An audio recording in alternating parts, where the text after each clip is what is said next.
I want to welcome Heidi Allison. She's teaching our class today, Beary Potter. I really appreciate you doing this. Yeah, I'm excited. This is a fun piece. Yeah. Um, I just want to thank everybody for hanging in with us this morning and painting with me. This is a design by Wendy Fahey. She's up in Canada, and she's one of the very generous designers who allows us to teach her designs with very little restrictions other than to please give her credit. So definitely go check out her website, Wendy's Way. You won't regret it. If you've never seen it before, protect your checkbook because she's got amazing designs. You're going to want all of them. So anyway, this is Beary Potter, and I'm going to turn my camera down to the piece. And let's see, here we go. There we go. Okay. I have taught him before. I taught him on this larger piece, and it was a rectangle, and then just a simple rectangle. And then I bought these pieces and added it to the top and dry brushed it gold. And it was just kind of fun. It kind of jazzed it up a little bit. So anyway, and then I reduced him down to one of these that you can get easily from Pinecraft. And just dry brushed a little gold on the top. So anyway, today I'm going to demo on the larger piece so you can see it better. And if at any time you have questions, feel free, unmute yourself and ask. I'm a very casual teacher. I've been teaching since my daughter was a toddler and she's 41. So it's my passion. I absolutely love decorative painting and I love to share it with others. Um, I I am a member of multiple guilds, and I've been president of Gypsy Tollers for 5 years now.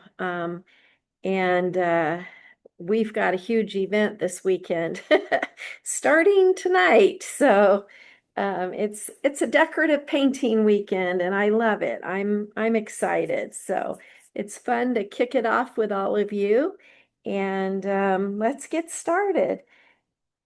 The first colors you're going to need to get out are Americana colors, milk chocolate, cobblestone, or driftwood. Either one would work. Lush green or antique green if you don't have lush green. Hauser medium.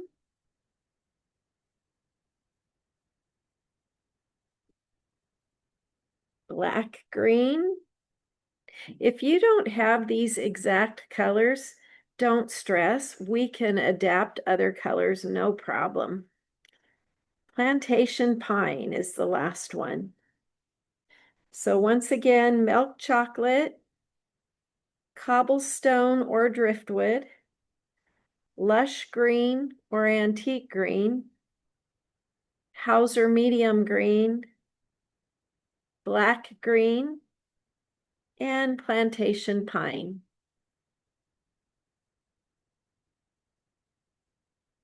Okay, and I don't know if you all need a wet palette up there. Probably not, but down here sometimes we do. Oops, it could be a little dry down here.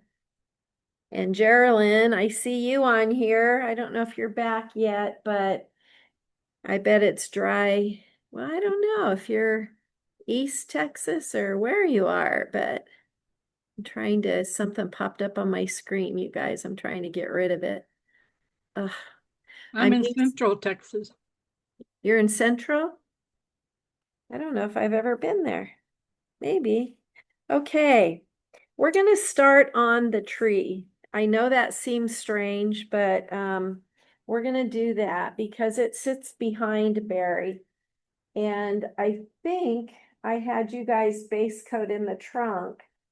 but I did not do that on mine, so I'll get it in real quick. And the trunk was based in burnt umber in case you did not do it like me. And you can use a liner or you can actually use like a small round. You could chisel it in with a flat and do it on a chisel loaded flat. Whatever works for you. And I'm just gonna, ooh, this one's gonna be a thick trunk, but that's okay. And it might even be a little crooked, and that's okay too, because we're gonna cover it with branches and pine needles. And I guarantee everybody's will look a little different. Wendy's pine tree is completely different than any I've seen grown in this area, so I switched it up and did my own thing. Hers, I'll show you her original. Oof, this is really a wonky trunk, but you know what, guys? It's gonna be okay. There we go. But look at hers original. It's pretty interesting. Can you see that? They're like squiggly needles. I have never seen a tree like that. So I went ahead and switched it and did more of that type. But I guarantee yours will even look more different than mine, and that's okay. It's all good. Um, okay, here we go. So I base coated it in with burnt umber, and then I'm going to start doing a little highlighting on the trunk. And this one I'm going to use an angle. You can use a flat, whatever you prefer.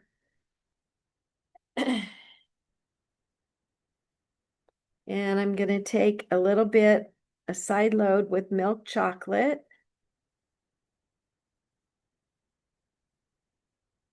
And mine is still a little wet, so I'm just going to give it a little minute to dry a little more. Wet on wet would actually work okay normally, but I have a feeling that the milk chocolate would just disappear. So I'll give it just another quick minute. Okay. And I'm just going to go down the trunk. I'm just going to, it's side loaded, but it's kind of on a slanted chisel. And I'm just going to hit the trunk here and there where I want to show a little bit of dimension, a little bit of highlighting. Um, and it's not going to show up real bright yet, but when we add our cobblestone to it, it will. It's just to give that illusion of bark, basically. Okay. And then I'm going to keep my brush with the milk chocolate in it, a dirty brush, and I'll load a little bit of cobblestone, blend it on my palette, and I'll go in and I'll just hit it again, kind of here and there, where I feel like it should have a little bit of brightness. This is not like really the focal point of our piece, so we're not going to spend a lot of time on it. We're just going to kind of hit the trunk here and there, just to give it a little bit of dimension.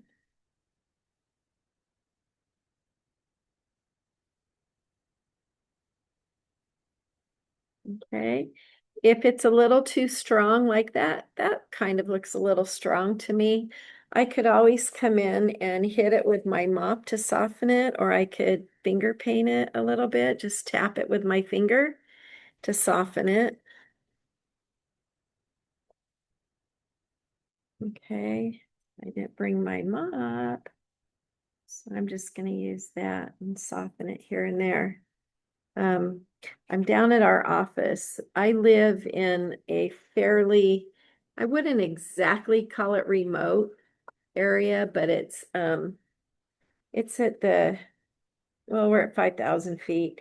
And sometimes the internet can get a little wonky. And not just that, but I need to be in Redlands, down at Judy Coates' shop. She's teaching our first class of our annual art camp, and it starts tonight. So I would be within 10 minutes of her store. So as soon as I'm done with class, I'm running over there to help get it set up. So I forgot a couple brushes, but you know what? It'll all work out. Okay, so see the trunk, it looks a little funny, and that's okay. I'm gonna get my liner brush. Um, I need you guys, if I'm going too fast or too slow, just let me know. And oh boy, there. Let me know and I will slow down or I'll step it up a pace. So, okay. We're gonna put branches on this tree next. You can go in with a chalk pencil if you like, or even you can transfer the pattern. Even though her pattern is squiggly, um, you can do that for placement, or you can just do it with a chalk pencil or a soapstone pencil. You can freehand it. It's just a simple, whimsical little pine tree. And so I'll just go ahead and mark. I don't want to do too many lines because I don't really want them to show up. So just for placement, maybe. And maybe you want yours to go out more. I'm putting mine down. I don't know why. I just am. So I'm sure your pine trees up there look a lot different than ours. Hey Um, Heidi, uh-huh. it's Amy. Can you zoom out just a tiny bit, like a lot of the piece is not on camera and See, it's zoomed out.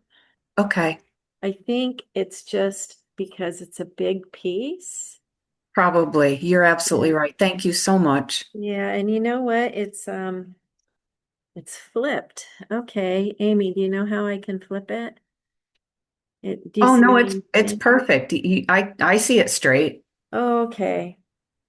Yeah, for me, when I look at the computer, oh no, up on the TV it's fine. How weird. On the laptop it's reversed. Oh, that's weird. Okay. All right. Amy, are you Amy Montgomery? Yes, I am. Oh my goodness, aren't you in Camp Whimsy too?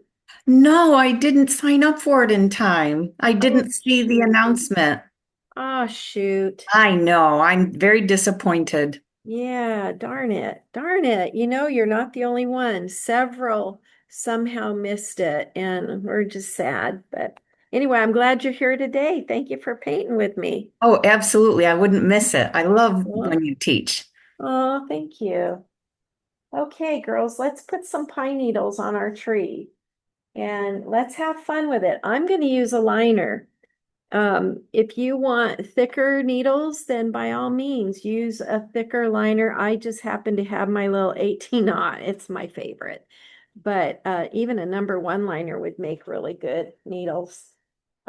So here we go. We're going to start.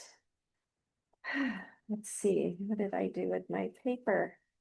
You guys, I paint by sight. I don't paint by instructions.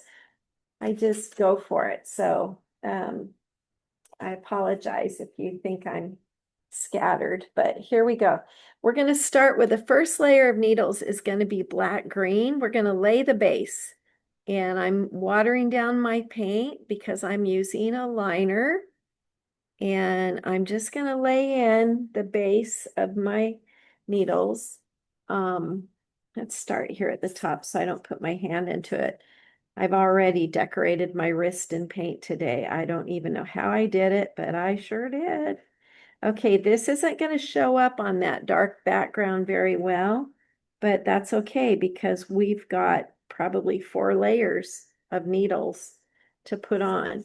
If it bothers you because it's not showing, then go ahead and just tip the end of your brush into one of the lighter greens and it'll show up better. Okay, when I do needles, let me just demo. I know there's all different ways, but Chris Hoy taught us this a long time ago. And I just have continued with it. Like, let's say here's the branch, right? Um, we used to do like this, come down either side. And hey, it worked. It worked okay. But then she showed us her way, and I just really liked it. So here's my branch.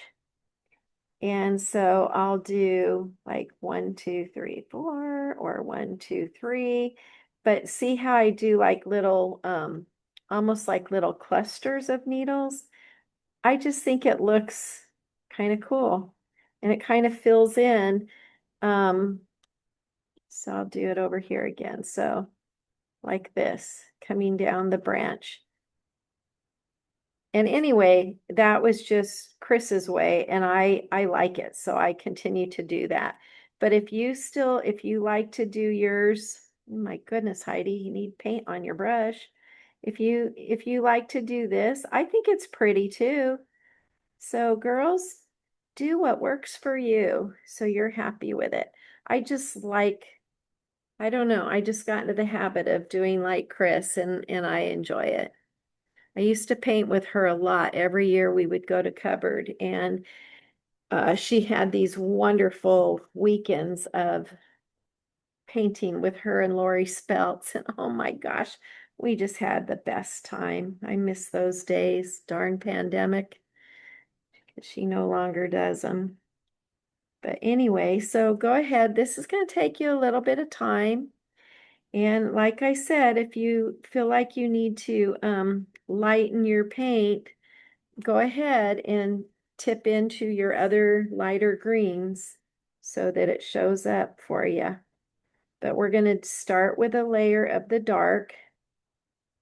And then we're going to, as we move on, we will pick up our other greens. And the next layer will be plantation pine and then lush green. And then we'll just pick up a little bit of Hauser medium to brighten them here and there. And you'll see all the different layers in the needles. Can you see that? And mine are really messy, but I like them. They're, it's almost like new needles. You know how they're kind of soft. Anyway, so there you go. Let's go ahead and get those needles on our tree.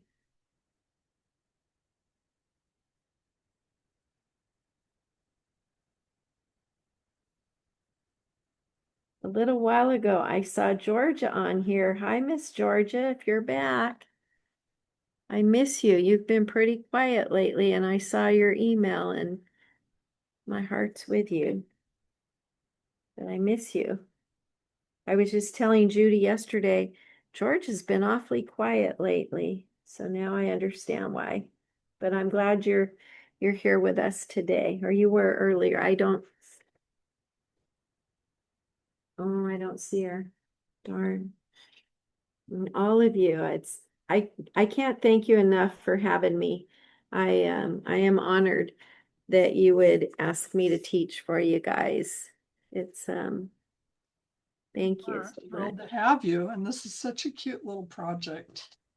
It is. This is my Yeah. third time teaching Barry. He's my old friend, but not to my own local club. Isn't that funny? Yeah.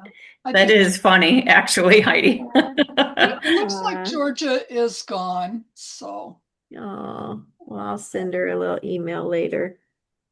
She's our sunshine lady, and she oh, does such a great job sending cards to everybody. As long as we remember to let her know. I know we're having a problem with that in our group. We've It's dropped the hard ball sometimes. on remembering. Yeah, yeah, sunshine is a very important position because we have found that all of a sudden, well, just like me yesterday telling Judy when we were trying to get things ready for camp, I said, I have not heard anything out of Georgia for a while. And, everybody gets so busy that all of a sudden you say, hey, wait a minute, have you talked to Jolene or. Mhm. So yeah, sunshine is very important. We don't want anybody to feel like we don't care because we do. Well, we have a unique situation up here where both of our freeways are under construction, at least till the end of the year. And it's impossible to get anywhere. And we've given up on trying to have in-person meetings. Oh We no. haven't had one, well, maybe one or two since the pandemic, Oh, but it's just impossible. And they just no sooner finish it, they start another one. oh, Well, we just got our first light rail, so we're a little behind the times anyway. well, that they need to get their act together so you guys can meet in person I again. know, My right? gosh. And we're aging and people don't want to, we're so spread out that we just don't have enough centralized people to really, get our meetings together. So, That's sad. I don't know. I've said for a long time that Zoom is a blessing and a curse yeah. because it was wonderful to connect all of us, Mhm. and it still does, and I love that. But it also has hurt a lot of the guilds with programs because not everybody does Zoom.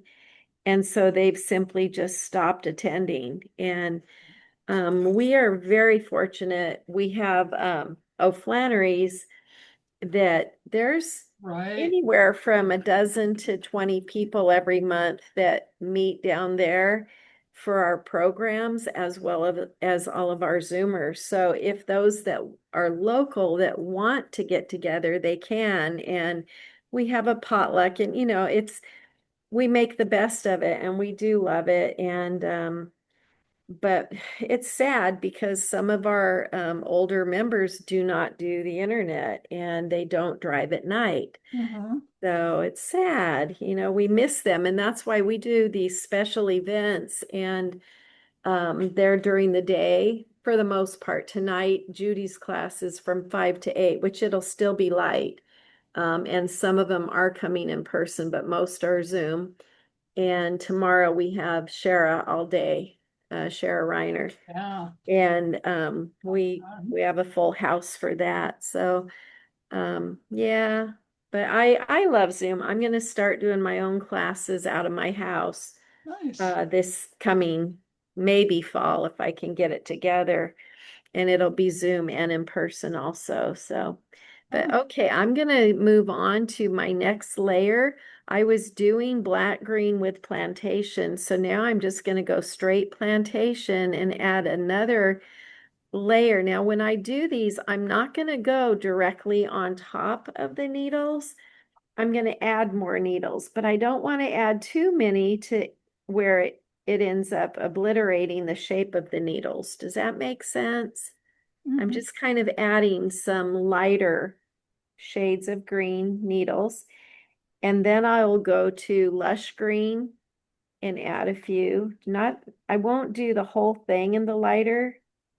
I'll just like, how when the trees have new growth, that's what we're doing with the lighter greens. We're adding new growth, little highlights.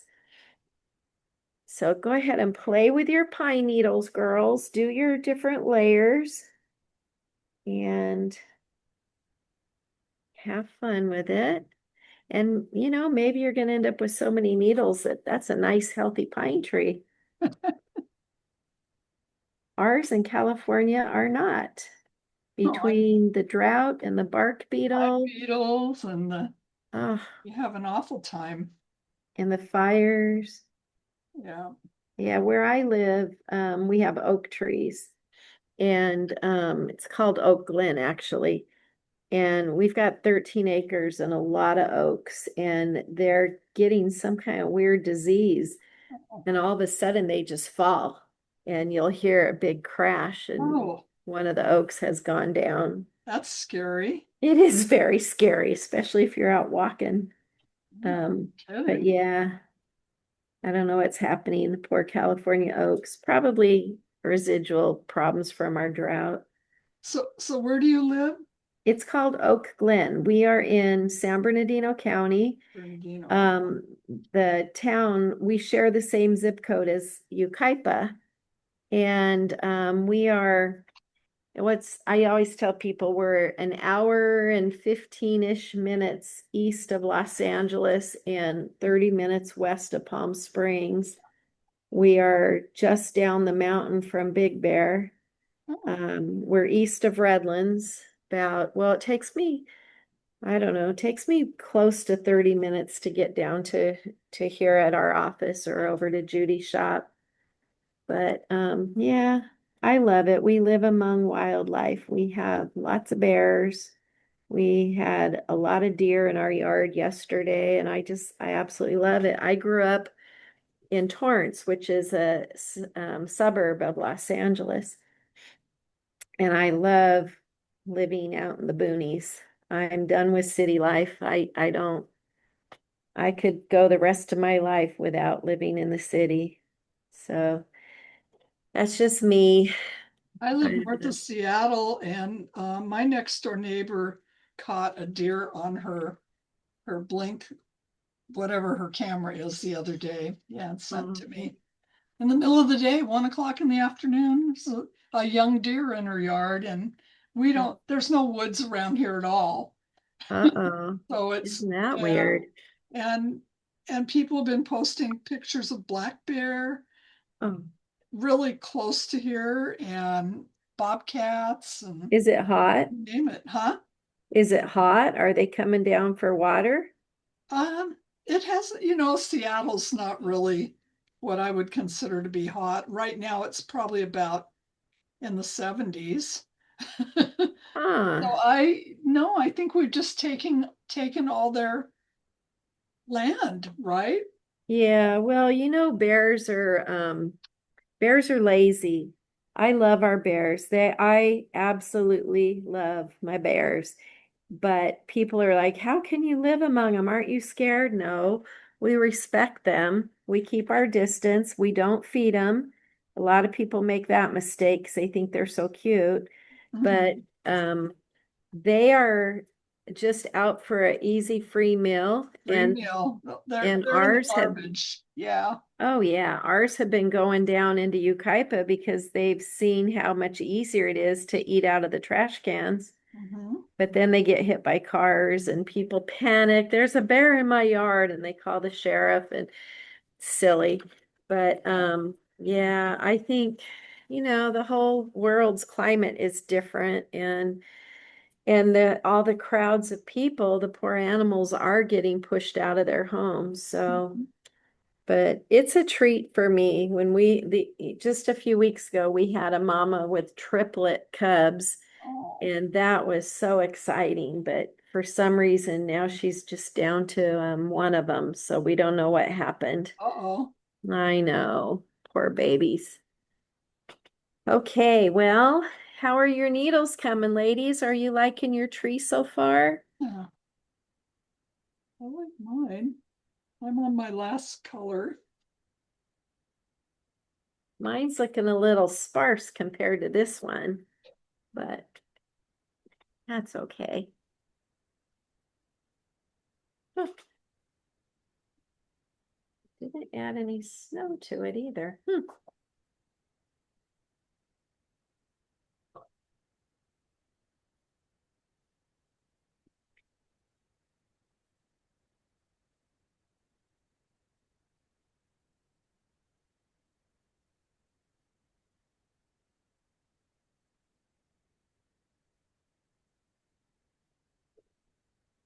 When you have your seminars, they're all on Zoom now. You don't do We any in-person events? we have been doing them all on Zoom. Yes. Uh, Yeah. well, By doing Zoom though, it's cheaper to bring in the Mhm. teachers because they're Zooming from home and a lot of them are no longer traveling. So um we have So Zoom it's teachers still too. difficult to find. There's only so many teachers. There's really a limited number of teachers that are teaching on Zoom. So, of the national teachers. Uh-huh. For our local, for our short webinars like this, it's not as difficult, but it is a little challenging for the big ones. Well, But we can keep it a little cheaper that way, and we're hoping to really be able to maintain. We've been putting, a lot of our money in CDs and making interest on them and hoping that will help support us as well. well, So I didn't look at the report, but listening, it sounded like you have a very healthy treasury. we did, we put on all those conventions before the Uh-huh. pandemic. So we had money from that. Uh-huh. We've been trying not to deplete it, so that we, can invest it and bring more income in and keep our workshops, priced well. Uh-huh. It's really difficult to predict how many people are going to sign up, and, Sure. and the teachers they raise their prices every year, some of them. Yeah. Yeah.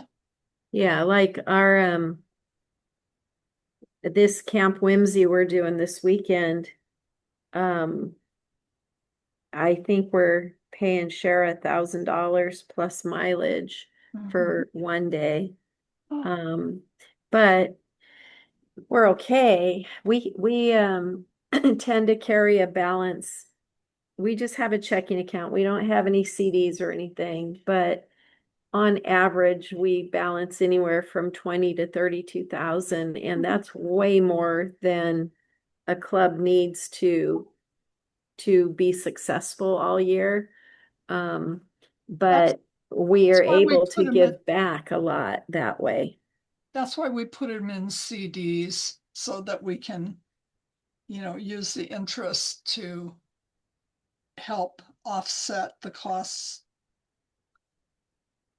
But we Yeah, try to make a little bit on each workshop too, because it takes a little money to run your group. It's not free, right, on Zoom. right. You have to No, pay for it, software and everything. So yeah, yeah, we have to have enough income to cover all that.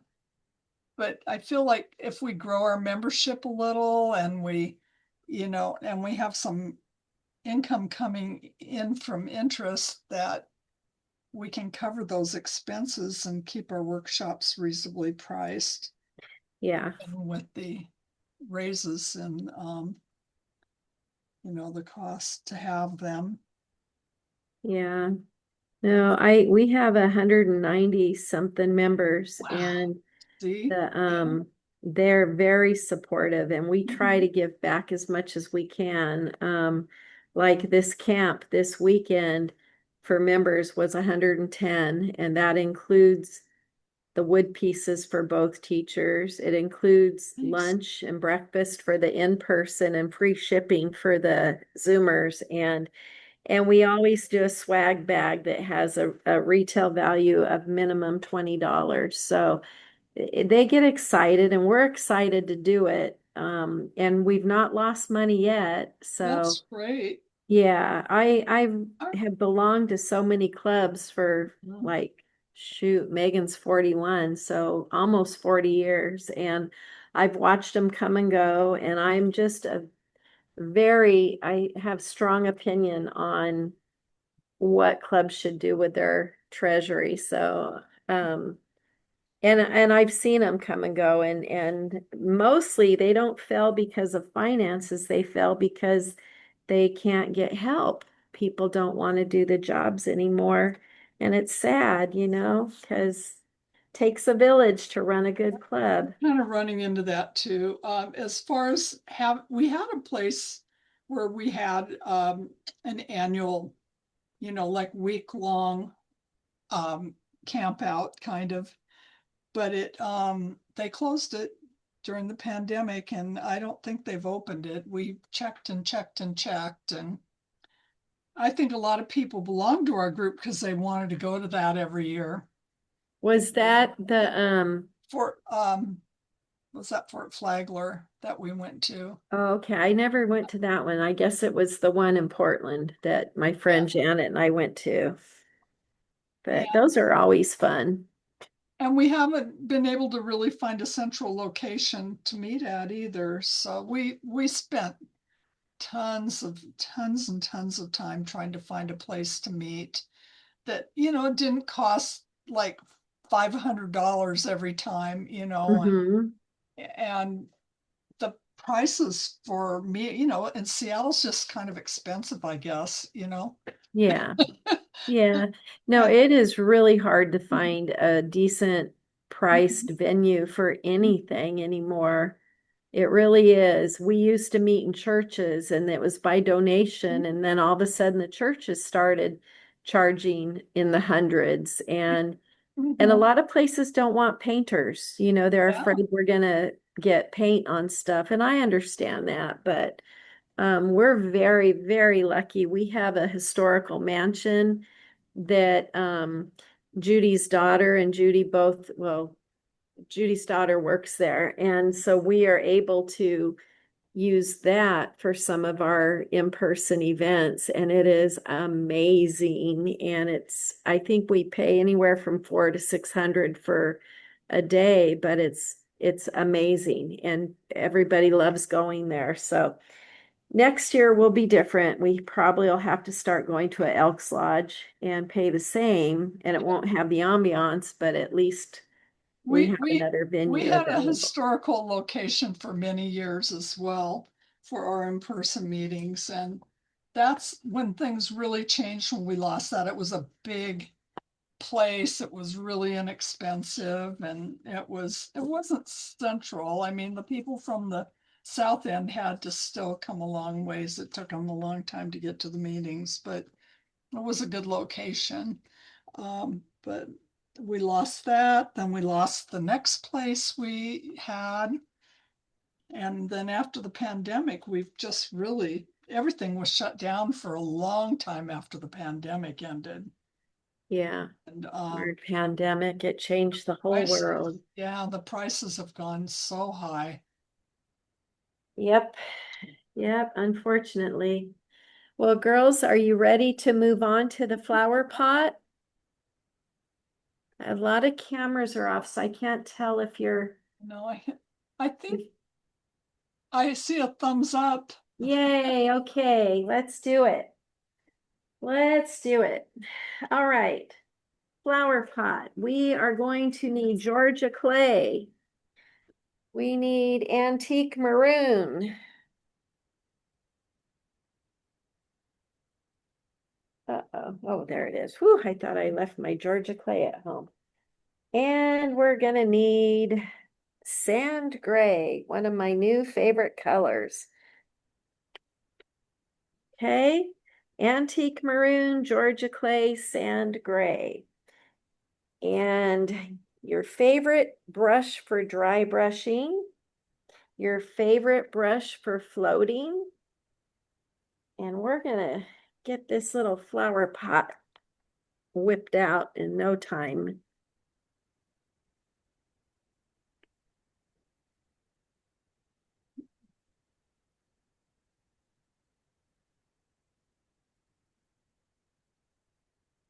Okay.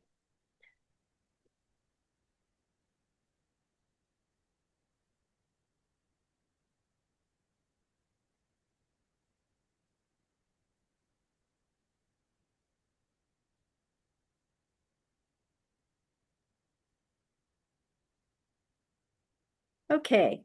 On the flower pot, let me,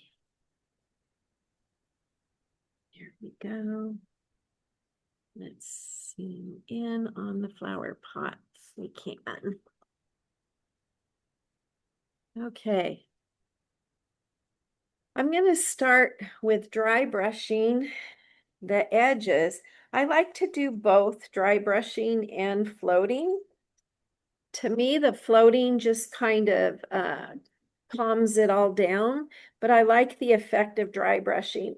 And I'm going to go ahead and use my Princeton Lunar Blender.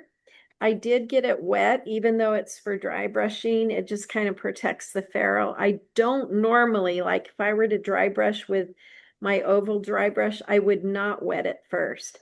But I do wet the Princeton Lunar Blender. And then I also just really wipe it out on a shop towel to get excess moisture out. But it just kind of gets some moisture up in the ferrule to protect it. And I'm going to start with Georgia clay. Going to load my brush with some Georgia clay. Take off the excess on my little shop towel. And I'm just going to kind of scrub or dry brush along the outside edge. And I don't want it perfect because think clay pot. They have quite a bit of variation in color sometimes. Otherwise, it'll look like a plastic pot, which isn't a terrible thing, I guess, but that's not the look we're going for. So I just kind of scumble it around. So I've gone along the outside edge. I've gone up along Beary's arm and also under the rim. I still see some of that background color and I like that. So that's as far as I'm gonna, well, I might go a little bit across the top. There we go. And that's it for me, for my Georgia clay. And I'll let that dry for just a little bit. Wipe off some of the Georgia clay that's in my brush. And I will go in and I'll deepen it with antique maroon. You can either wash your brush out and then pick up antique maroon, or you can just wipe it off and pick up a little. That's what I did. And then I'm just gonna go back where I just was with the Georgia clay. Okay, I may have wiped off too much of my paint, so that's okay. I just dip back into the paint, load a little bit more on my brush, and just start scumbling where I was before. Now you could see I got a little bit up here on the rim. That's okay. That's not going to bother me because again, it's a clay pot. It's not perfect. If it did bother me, I could just take damp shop towel and wipe it off, but it's okay. All right. I am going to come back in and float in these areas as well, but I just like the looks of the dry brush scumbling. It just kind of adds a little bit of texture to the pot, and I like that. Okay, there we go.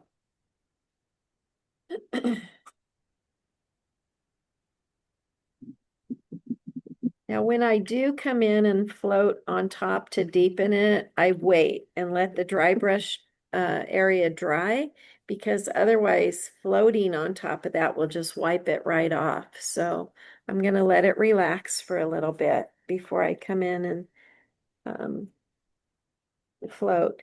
And I got a little messy here with the trunk, but I'm not concerned because we're going to come in and put a little bit of snow coming out of the pot and I can cover it with that. So anytime you make a little boo-boo like that, there's always a way we can take care of it. So not to worry.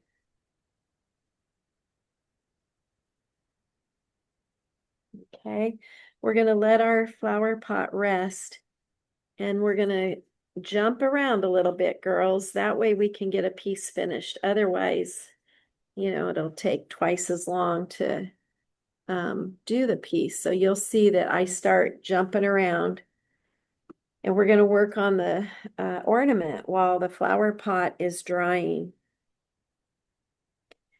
And that we're just going to shade around the outside edge with, oh, I'm sorry, I didn't tell you to get out a different color. You need country red.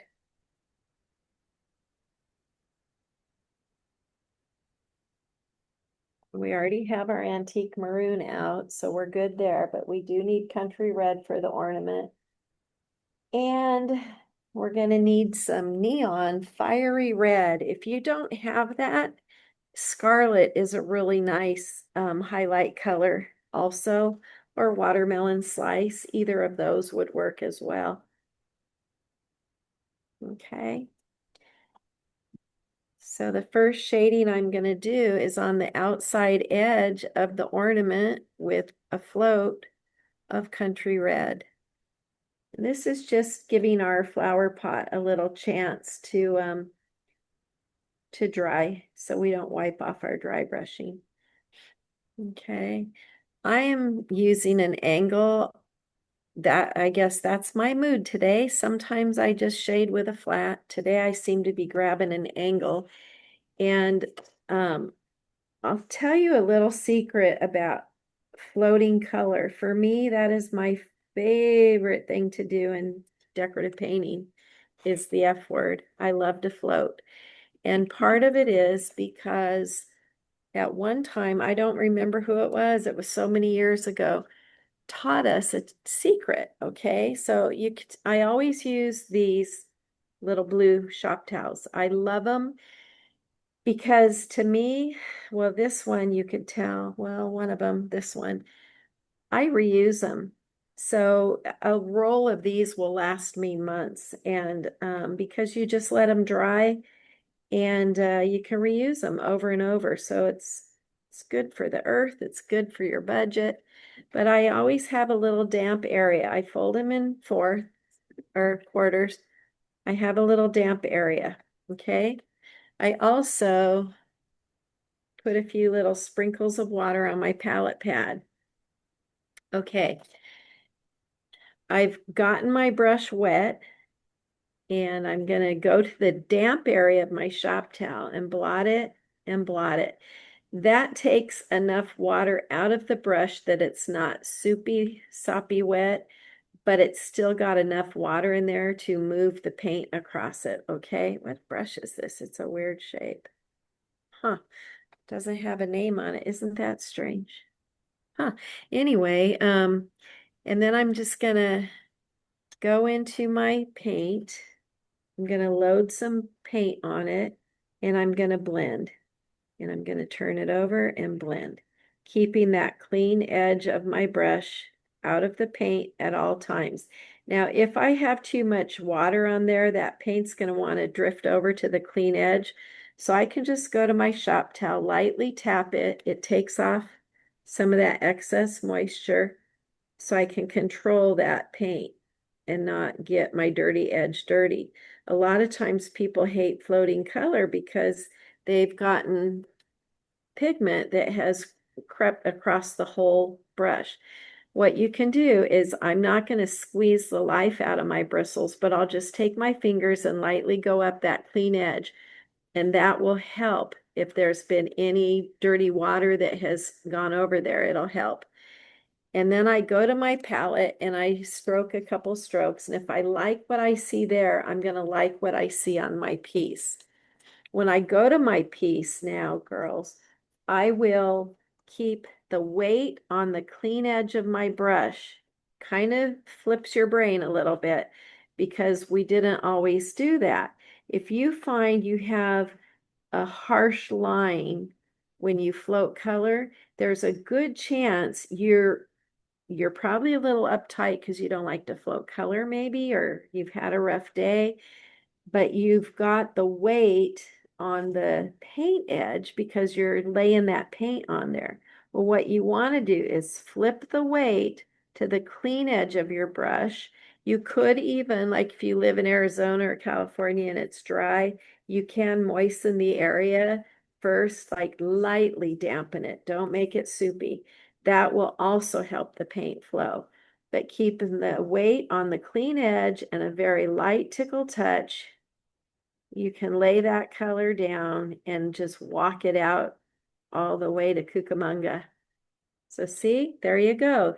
That is my secret to floating color. And I just had a girl who hadn't painted for 20 years and she's back at it and she had kind of lost the touch. And she came up to me day before yesterday and said, I tried your trick. You're right. It does work. And I said, yeah, there you go. So see, so give it a whirl, guys, and see what you think. It might take you a little bit to get used to it because we're so used to laying that color down. We don't think to reverse the pressure to the clean edge and light tickle touch and just put that color down that way. Okay. So there you go, floating 101 with Heidi. And just do all the way around the edge of your ornament with country red. Okay. We're going to let the ornament dry and we're going to go back to Harry's flower pot. It's an interesting brush. I think I bought it at O'Flannery's because there's her signature marker. It must be a Sharf, I betcha. It's odd, but I like it.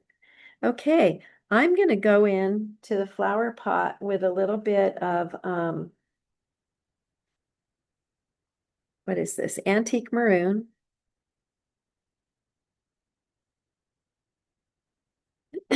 And I'm going to float where we were dry brushing before on the outside edges, keeping that paint, the pressure on the clean side of the brush. And I do layers of color. I will not ever get one layer to cover my shading. I do multiple layers. It takes longer, but I like the looks of it better.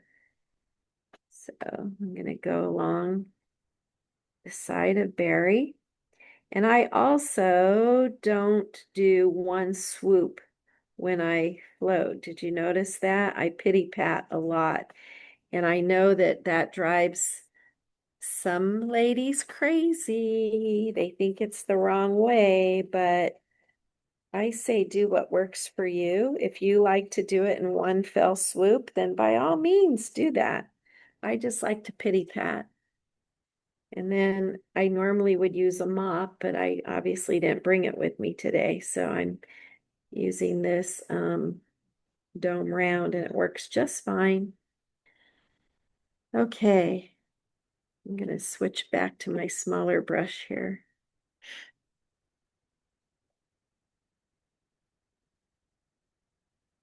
I'm going to tell you guys a little secret. We have an air conditioning company, a commercial HVAC company, and that's where I am right now in the conference room. And before my husband left, I had him adjust the thermostat in here because I was freezing. And he warned me, and so now it's toasty and humid in here and miserable, and he's gone. He went to do an emergency wood cut for me. So, gosh darn, you know a good HVAC company? No, I'm kidding. Anyway, I'm going to go back over and I'm going to walk my color out a little bit more. I feel like it was a little too skinny for what I wanted. And I'm just laying more of that antique maroon on. And I'm going to go ahead and do it against Beary also. Just there we go. I should not have demoed with a new brush that I'm not used to because I don't like the results. I'll have to play with that brush. Anyway, okay, so he has cast a shadow on the flower pot. I'm going to go under the rim with the same antique maroon. If it feels like it's a little too dark for you, put a little bit of Georgia clay on your brush.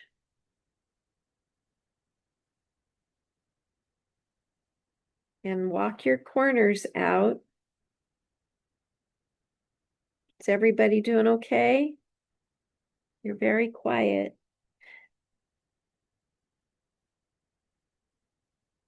There we go. I'm going to walk this out a little bit more.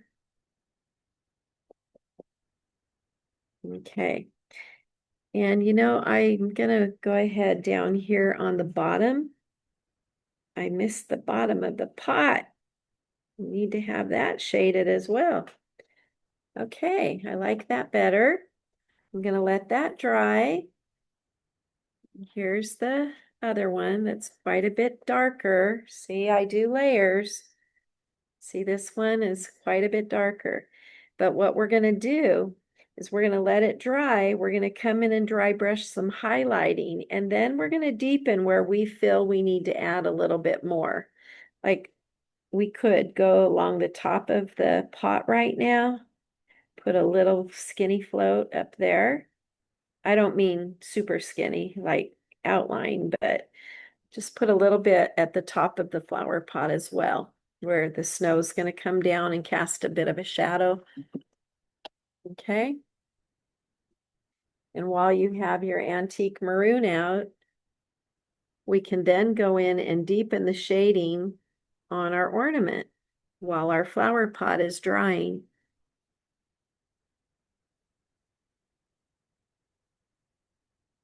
Okay.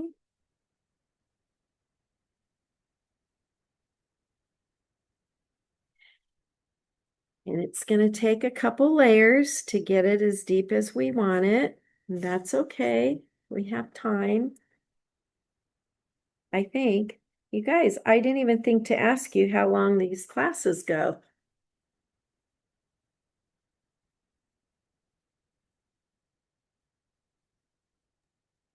Usually, Weird.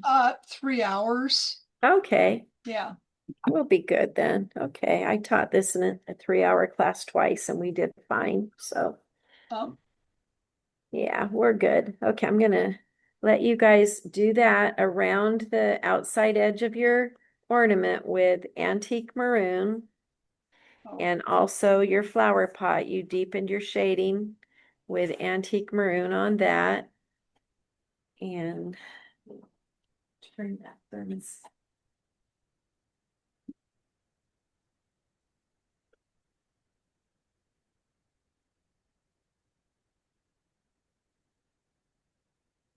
Okay.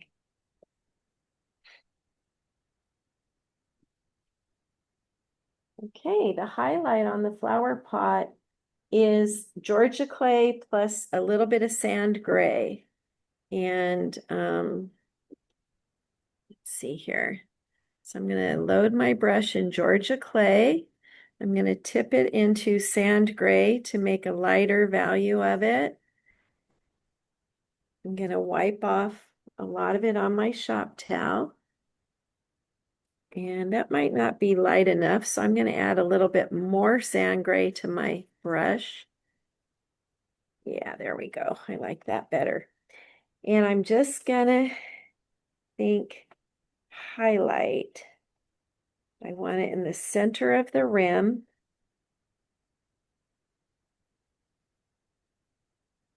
And down here on the pot. Just kind of scumble it. Doesn't have to be perfect. It's a clay pot.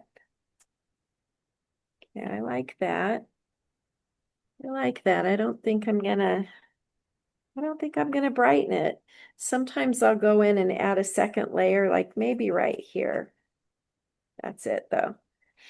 And I'm gonna let that dry because again, because I am gonna come in and deepen my shading, but I don't want to wipe off the highlights. So we need to give that a rest. And I'm gonna deepen my ornament. It needs to be darker. So while my flower pot highlight is drying, I'm going back into my antique maroon and I'm going to go ahead and give my ornament another coat around the outside edge, walking it into the ornament a ways. I'll let that side dry a minute and then I'll go in and do the other side. Have to be careful so we don't wipe off where we were just working.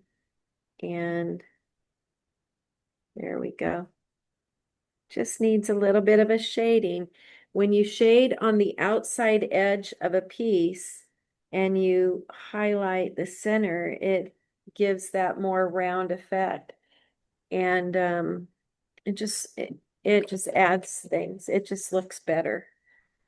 Um, you know, we learned so much through the years. When we were first painting way back when, we did skinnier floats. We highlighted right up against the outside edge of a round object. And then we learned to float, to shade first and highlight this area more. And it was like magic. Oh, that looks more round. So it's kind of fun how we've evolved through the years. And I take as many classes as I can. Lately, though, since I've been so active on the board with gypsies, I haven't had the time to do as many classes, but I still like I'm going to net and I have a full load of classes there. I think everybody, no matter how long you've been painting, you never stop taking classes with multiple teachers because every teacher has something to teach and you can learn something. I don't care about finishing a project in a class. I care about coming home with new techniques or secrets, tips and tricks, you know. That's why I go to classes. It's not to project paint. And I love it because, oh my gosh, there's so many great teachers out there. And if I bring home one tip, it was a success. So, okay, here I go again. I'm going to go ahead and deepen the shading on that flower pot now that my highlight has had a chance to rest. And I'm going to deepen this corner on the rim, walking it out a little ways. And I'm going to deepen under the rim, the lip of the rim, walking this corner out quite a bit. And again, I've got the weight on the clean edge of my brush and a very light tickle touch. I'm taking that all the way down to the bottom. Oh, off camera. There we go. I always want to say hello when that sound happens, when someone's coming in the Zoom room. Okay, and I'm going to deepen it here and then just slightly go across the top of the rim. I'm going to go down the side by Beary's arm, walking it out just a little bit more. And then I'm going to slide it on over under the rim. Okay, and now I like it much better. I think it could actually be a little darker here down by his paw. Okay, now I got a little skinny float there. You know why? Because I didn't have the weight on the clean edge of my brush, so it pushed that paint into a line. So see, that's how that happens, but that's okay. Just get out my little brush and tap, tap, tap, and I'm okay with it. So again, we can fix anything, girls. Okay, and I'm going to leave the flower pot alone. I'm happy with it for now. What color was your highlight? Was that just the dried clay? It was the Georgia clay plus sand gray, a brush mix of the two colors. Okay. And then as it dries, girls, if you feel like it's faded away a little too much, that's okay. You can just go in and using more sand gray than Georgia clay, you can just pop it a little brighter. So let me show you that. So it's a much lighter version of it, but you don't want to do the whole area. You just want to maybe pop it right here in the center, kind of brighten it Hey, up. Heidi, Uh-huh. that person that just asked a question needs to mute themselves. Okay, who was that? I don't know who it was. I think I got it fixed. Oh, thanks, Susan. I've been sitting here muting people trying to figure out whose it was. Sorry. I apologize if it wasn't you. That's okay. It's okay. It's taken care of. Sometimes we forget to hit the mute again.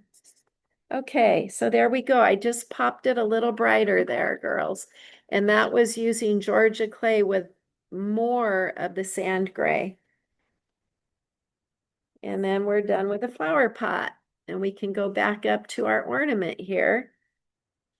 And now if you feel like that needs to have a darker edge, you can do that. Otherwise, if you're happy with it, you can highlight it.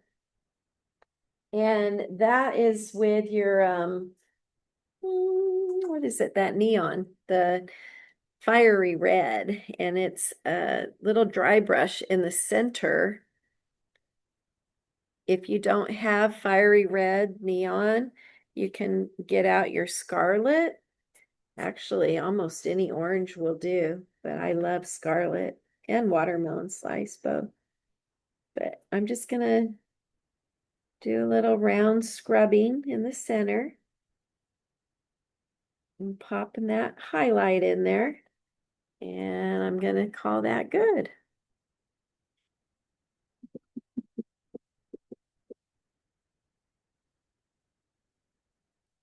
Okay. So our flower pot, we shaded with Georgia clay around the outside edges and under the rim. We deepened the shading with antique maroon. We highlighted the flower pot with Georgia clay plus a touch of sand gray, brush mixed, dry brushed.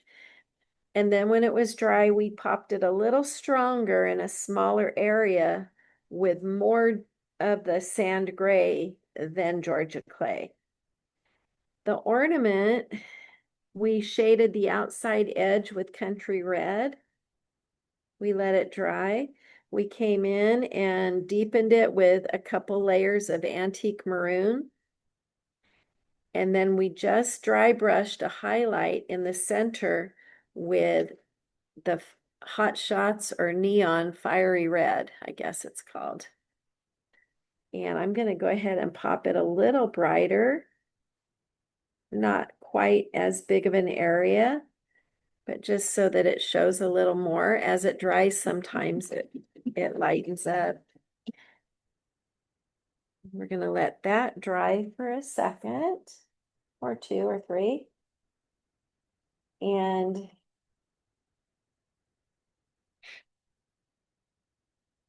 what is that comma? Uh-oh.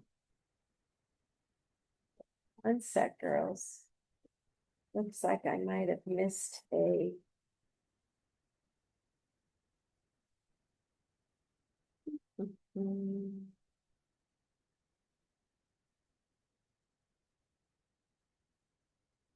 Oh, okay. The comma stroke on the ornament is with your liner and a little bit of the neon. And it just like from 1 o'clock to 3, or 1 o'clock to, yeah, 3. Just do a little comma stroke. Oh, sorry.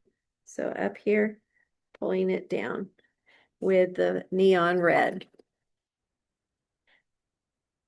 And then below that is a hashtag highlight. Little tiny skinny with your liner. Little, it's on camera, with sand gray. Okay, and then mine got a little bit bright, so I just tapped it with my finger to knock it back a little more. And that's that. Can you say that again, please? The Okay, first one, yeah. we did a little highlight comma with the neon red, and then with sand gray, we did a little tiny hashtag, like a tic-tac-toe board right there. And mine was a little too bright. I feel like it still is.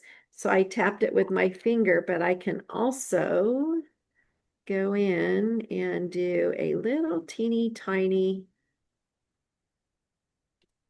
thin coat of the base coat color over it to knock it back.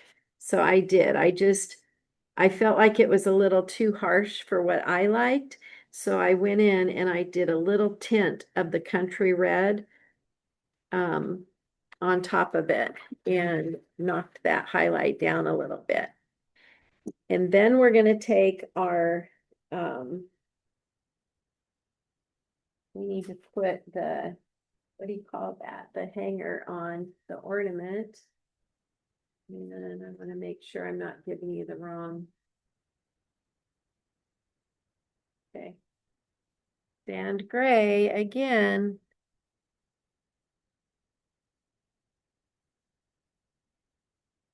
I'm just gonna go ahead and, oh, there, keep going off camera.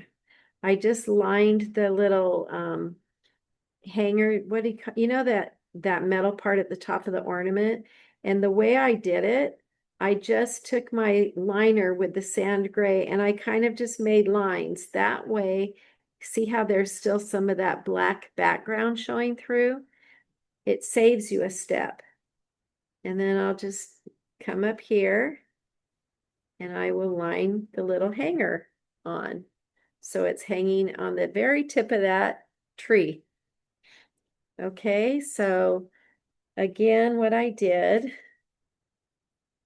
is I just drew the little hanger and then I just made lines so that some of that black still showed through. So let me do it larger so it shows better on camera. And then I just pulled lines. You know how they have those lines on the hanger? So just by doing that, you don't have to come in and shade it again. And then I just went up. Uh-oh, need some water on my brush. So I just pulled the hanger up. There's the tree trunk here, and then pulled it down. So the trunk, let's pretend that's a trunk going through it. Okay, so that's the hanger. That's the hanger on the top of the ornament. Okay. It also has a ribbon holding it on there. And I'm just taking again my liner brush with sand gray. I'm not even going to put a pattern on. You can if you're more comfortable by all means, but I'm just putting a ribbon on it.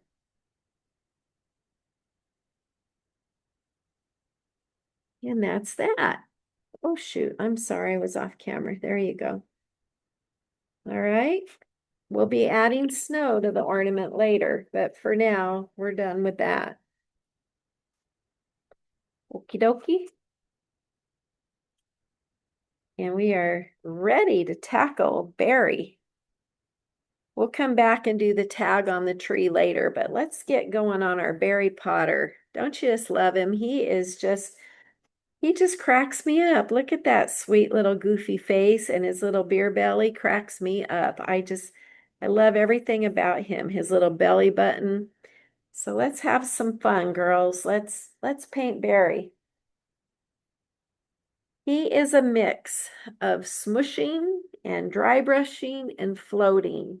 So I like the softness of him. Originally, he was not base coated in. He was originally all dry brushed in, but that took forever. So I decided it's best to put a base layer on. And see, mine is not solid. That doesn't matter. If yours is not solid, don't stress. We are totally okay because we've got so many layers we're going to put on him, and you're just going to fall in love with him by the time you're done. So let's go. Beary, he takes bittersweet chocolate. If you don't have bittersweet, you could even use like the traditional burnt umber. It's just a super dark brown. He takes cobblestone, which is also like driftwood. And he takes burnt umber, which is a very transparent brown, but it's beautiful. So those are going to be our first colors. We've already got sand gray out. He's going to need terra coral. Oops, that's dried clay. We need terra coral here. Those are his cheek colors. the terra coral. And he's going to need lamp black. So those are the colors you're going to need on your palette next. Bittersweet chocolate, lamp black, cobblestone or driftwood, burnt umber, and terra coral.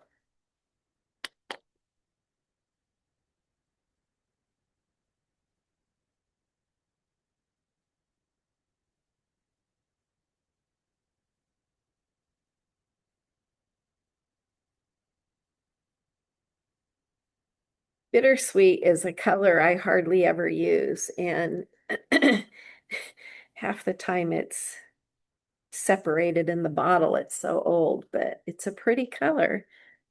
It's just one of those colors that isn't used a lot for some reason.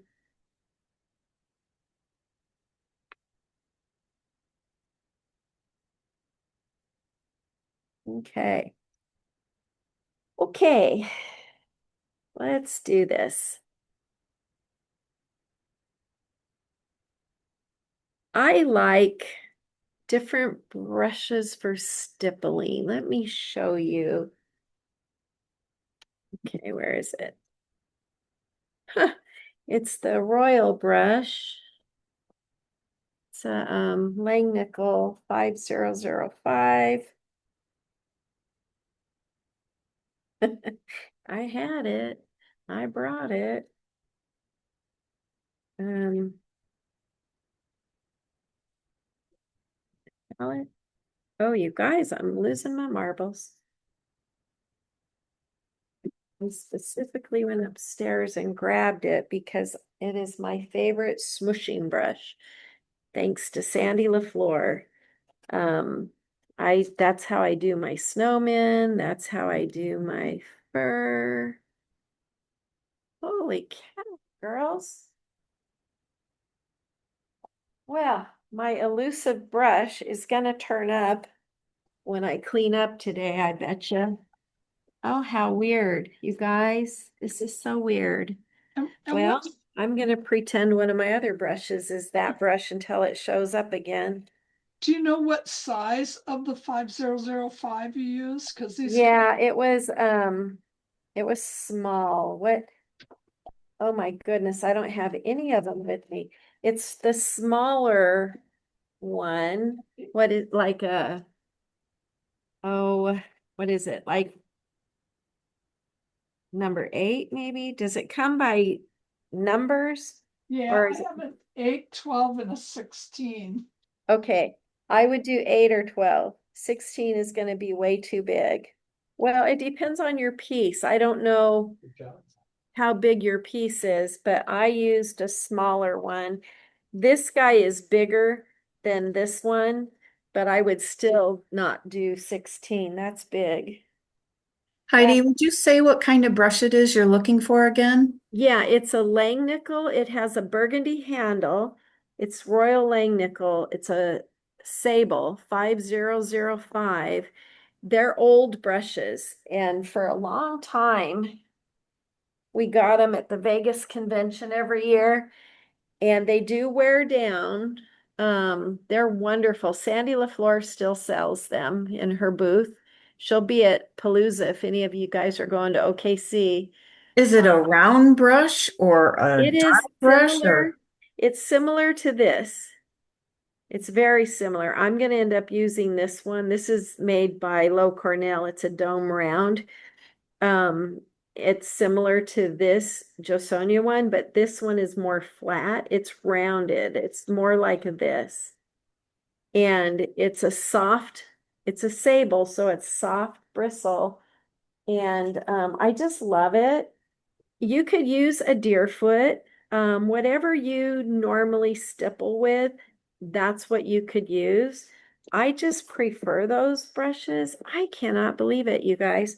It's probably hidden in plain sight in here, and I'm gonna find it after class, but this one will work fine for what I'm doing. The sable one is a little shorter bristle, but it's fine. So, okay, the original instructions called for these 3 colors, the bittersweet, burnt umber, and cobblestone to be mixed. I prefer to brush mix. I hardly ever mix a puddle of paint. I like the depth and the texture I get when I brush mix. So that's what I'm going to do. I'm going to take my brush, of course, now thinking about the bittersweet is going to be dark. So I'm not going to use a ton of it at first. I will just take my brush and I will get some of that on it. I'll tip into the burnt umber and smush, and then I'm going to tip into the cobblestone and smush. And it's kind of a dark taupey color is what I end up with. It's pretty dark, but that's okay. And I'm going to start on his face, and he's got like a muzzle here. I'm going to start behind it and see how I like it first. It's okay, but it could actually be a tad bit darker. So I'm just going to go back into my bittersweet, put a little bit more of that on my brush, tap, tap, tap on my palette to brush mix it, and go back in, lightly smushing or stippling behind his muzzle, behind his nose. I don't want a solid coverage, girls. I still want to see some of the background base coat color through to give it more dimension, okay? Now we're going to do layers, so you're not going to get an instant product here, instant result. Okay, and some of our bears will be darker than others because we all have our own touch, and that's what I like. Okay, I'm getting a polka dot effect. See that? So I need to be more careful. I need to be more aware and move my brush around so I don't get a polka dot effect. You can get that with a Deerfoot. You can get it with a Debbie Mitchell stipple brush. It's because I wasn't moving that brush like I should have been. Okay.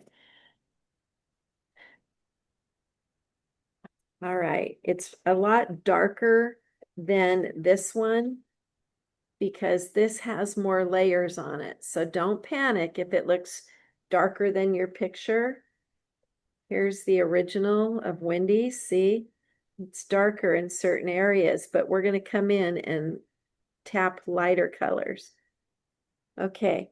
When you get that part done, you can move on to his ears.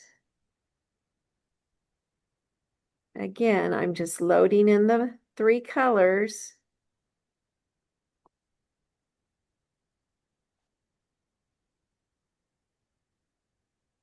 This one's a little lighter, so again, go back in, get a little bit of bittersweet on it.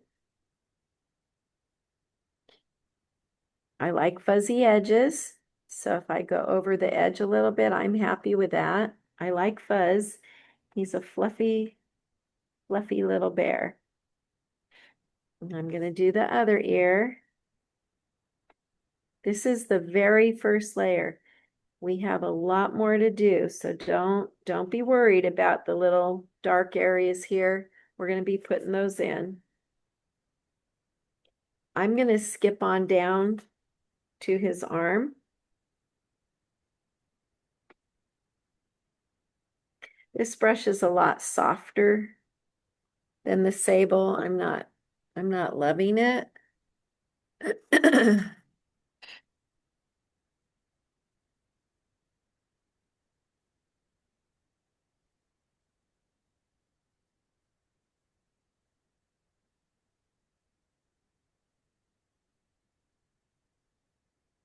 Okay, I switched over to a Chris Boy dry brush. It's a little big, so I have to be careful, but I can make it work.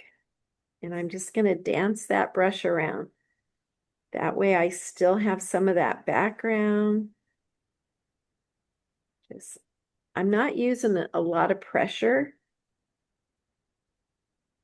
Might need to pick up a little more of the burnt umber. Tap, tap, tap on my palette. Come on in.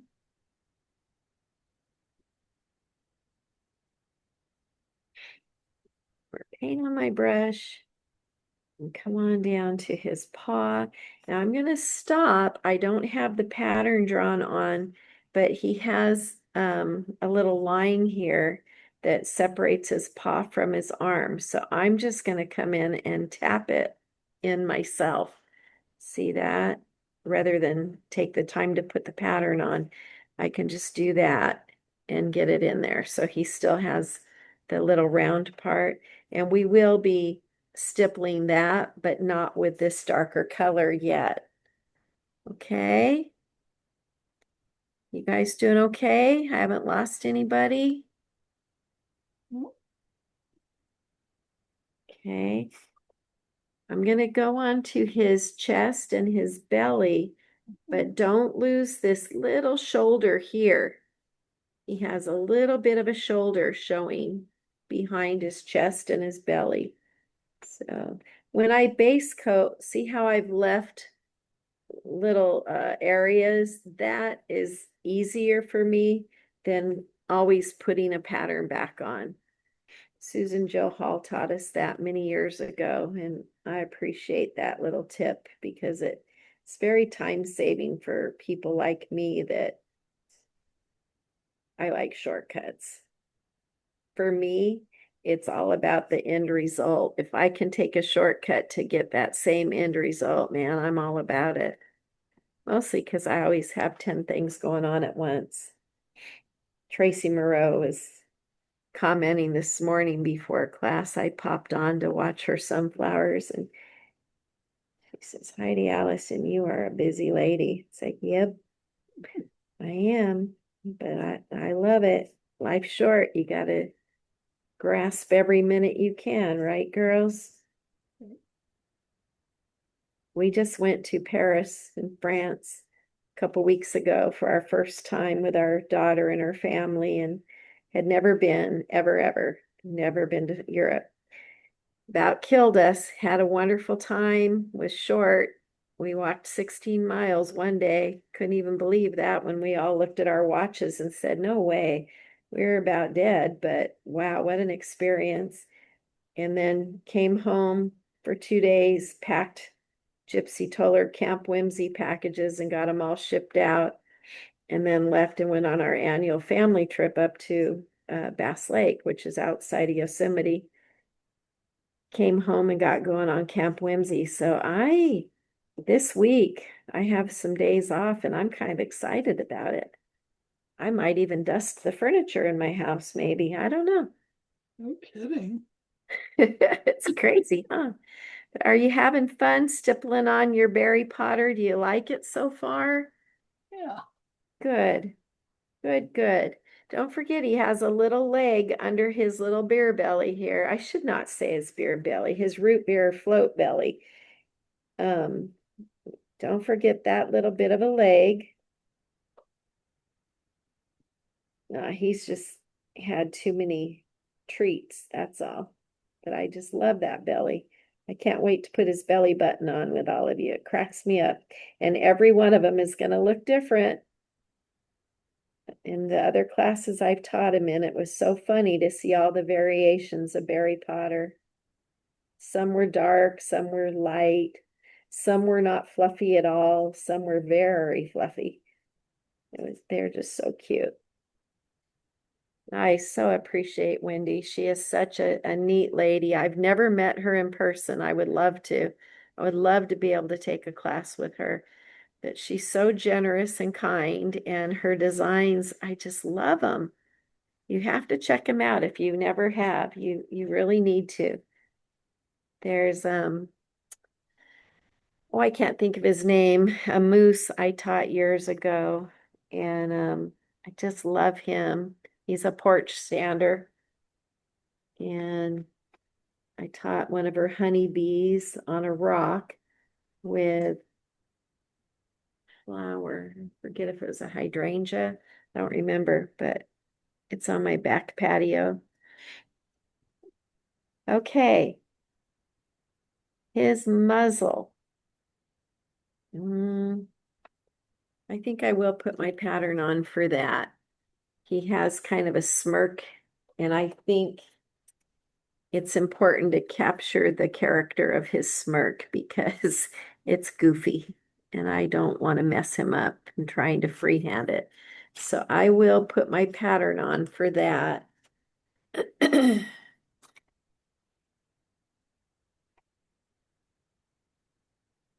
Like my very well loved piece of white graphite that's just about done, sadly. I just love it. It's ancient, but it has a little bit left on it, so hopefully, boop, barely.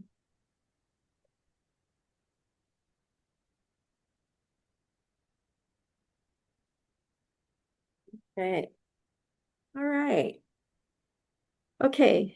Even though my brush is dirty with the browns, it's okay. I'm going to go into the cobblestone on my dirty brush.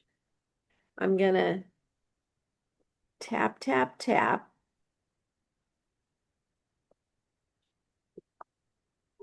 And let's see. Oh, it's a little bright. So I will put just a tad bit, teeny tiny, 2 hairs worth of burn umber just to darken it a tad. And I'm going to go ahead and come on to his muzzle area. Nope, needs a little more of the burnt umber to show up. Okay, there we go. And I'm just putting on a little bit on his muzzle, not a lot of the brown. We don't want it super dark. We want it lighter than the other areas for sure. But we need to put a little bit on there to give him some depth. Okay. And then underneath his smirky smile line, just a little bit down on his chin. Okay, if we don't do that, he won't have depth. He won't have any kind of shadows in his fur, and he needs a little bit, not too much, but a little bit. Okay, all righty.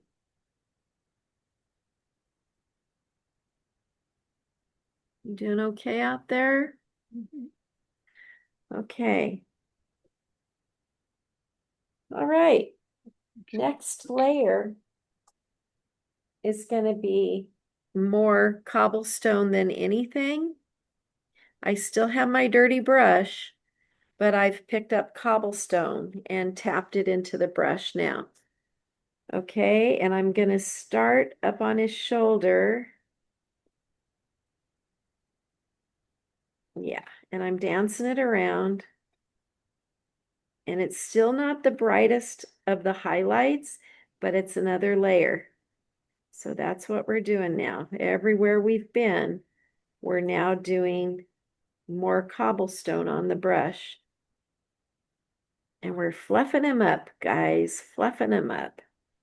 He's getting softer and softer.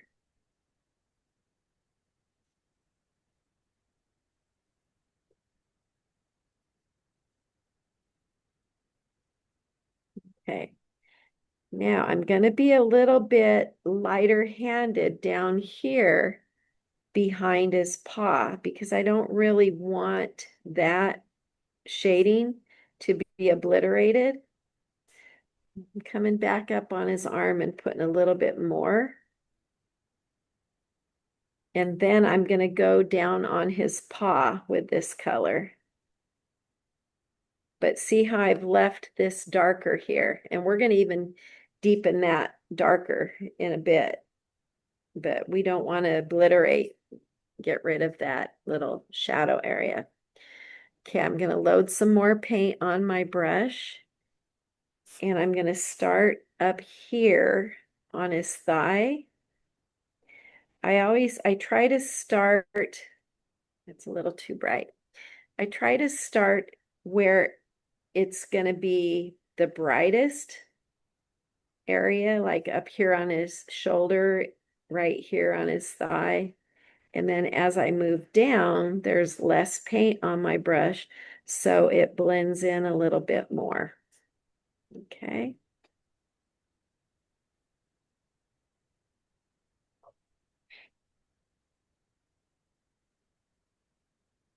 And again, this little area here, I'm going to not put as much paint there because that's a little bit more of a shadow area. Okay. This shoulder is pretty much all dark, but I want a little bit of brightness. So I'm going to pinch my brush with my fingers. Where's the camera? There. To keep it skinny and just tap a little bit on the edge of that shoulder. Okay. Same with this thigh down here. I don't want the entire thigh to be bright, but it does need a little bit on the edge. There we go. And his little belly, his little pot belly right there. Let's get that bright. And then move up his chest.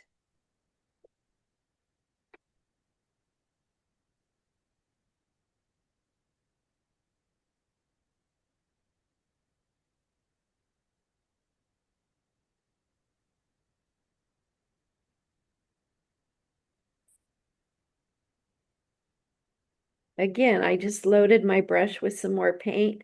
So I went back to the brightest area first to tap. And then again, as I go up his chest, it'll be a little bit less noticeable, but it's still there. It's still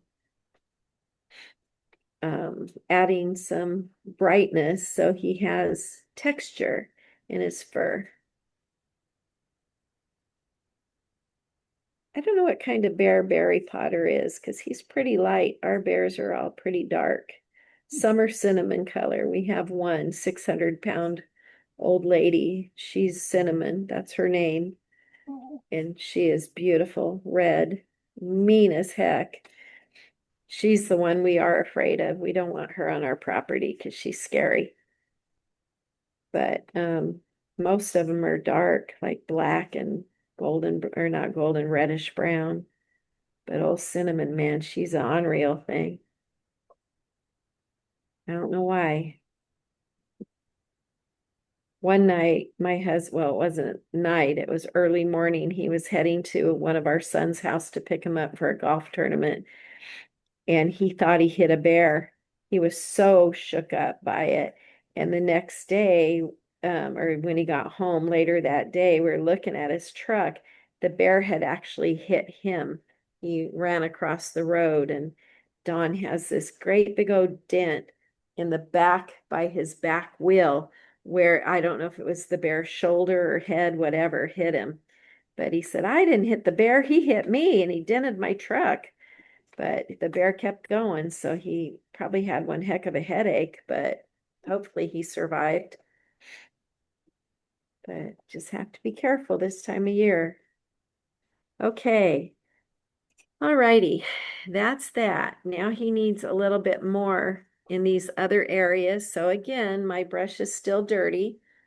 Picking up some cobblestone, tapping it out on my palette. And I'm going to start up here in the center of his face and dance that brush around. We are going to be floating color to deepen the shading also. So that's going to calm down any excess brightness that we've possibly gotten on our bear. You can also dry brush. Dry brushing helps smooth out stippling. Like in here, I'm getting a little bit, oops, sorry, a little bit of brush texture. I can smooth that out if it bothers me with a dry brush. And I might later, like right here, this is pretty bright. But rather than take your paint off and start over, we used to do that a lot and then you dig holes. dry brushing is amazing. I wish we would have learned that 40 years ago or however long ago, because it just softens everything. I'm going to go on the outside edge of his ears, dancing this brush around with the lighter color with cobblestone. And I put a little more paint on my brush, tap it out on my palette, smooth it out somewhat. Come over here and in the brighter area of his ear, get some highlight colors there. Trying to stay out of where the dark areas are. Okay, that's looking pretty bad right here. Do you see that line? I see it and I don't like it, but have to remember we're going to have great big old eyes there too. So some of that will be covered. But just in case, I'm coming in with my brush and I'm softening it, because I have found in the past when you find something you're not thrilled with on your piece, if you don't deal with it, that's where your eye goes every time you look at the piece. So better to deal with it and then move on. Okay. He's got nice big cheeks on his little muzzle area. So I'm going to brighten those up with the same mix. It's the dirty brush with cobblestone on it. We always start in the brightest areas first and then work our way down.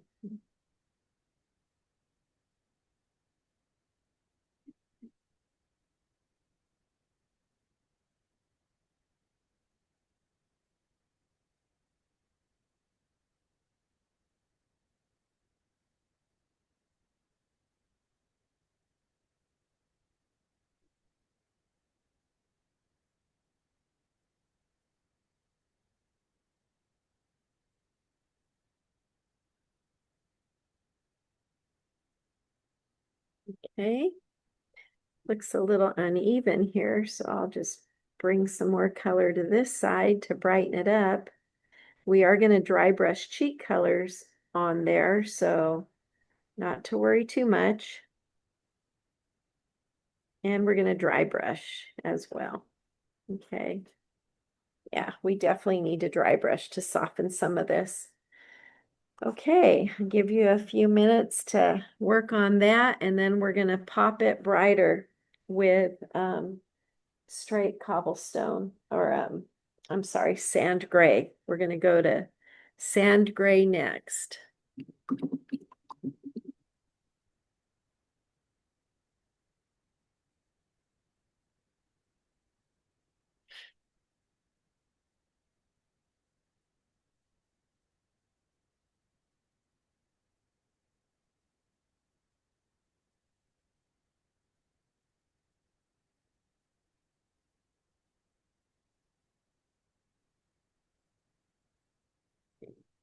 $12:30. If you need to take a little break at any time, please feel free. And when you come back, I can catch you up if you've missed anything. But I don't know. I'm very casual in my classes, and some people have even called me a loose cannon, which I don't know that, but I have no problem with you asking questions or getting up to take a little break or a stretch. Okay.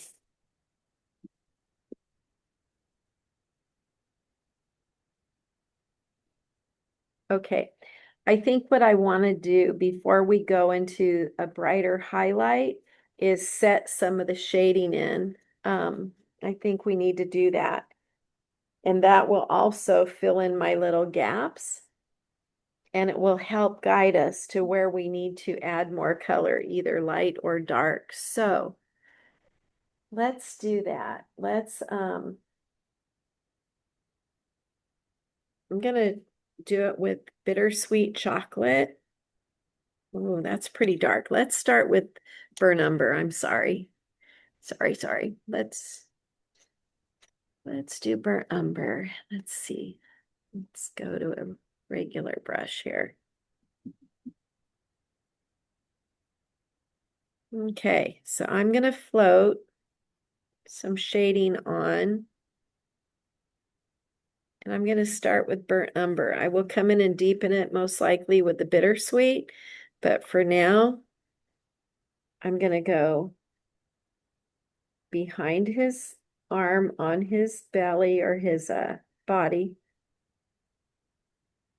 Yeah.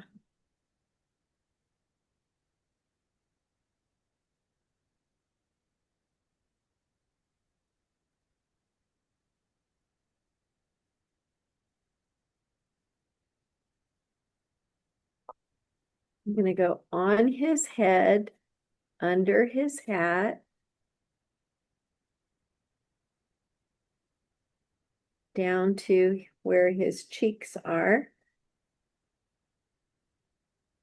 So I went under the hat on his head, stopped there. I'm going to go under his chin and on his little shoulder against his body, leaving this edge light.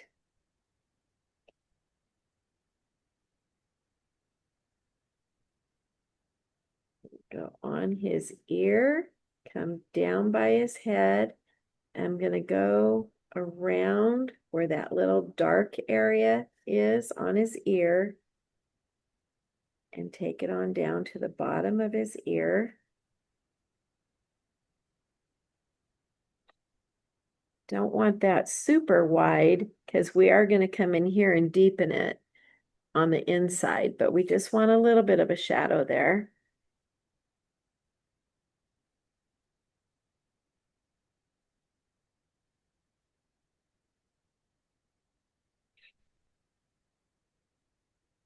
I'm going to go on his leg, up against his arm, on down to the top of his boot, sliding that over.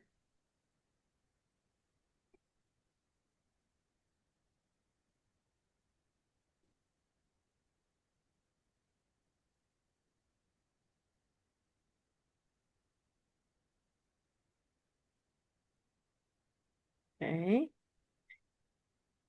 And I'm going to go behind his thigh here in the darkest area by his arm above his thigh, and I'm going to slide it on over to separate his thigh from his body, on down, and in that dark deep V area, walk it out a little ways.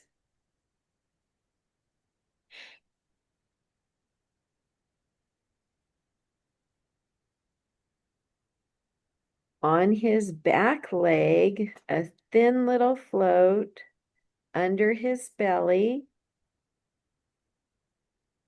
And then walk it out just very thin above the cuff on his boot.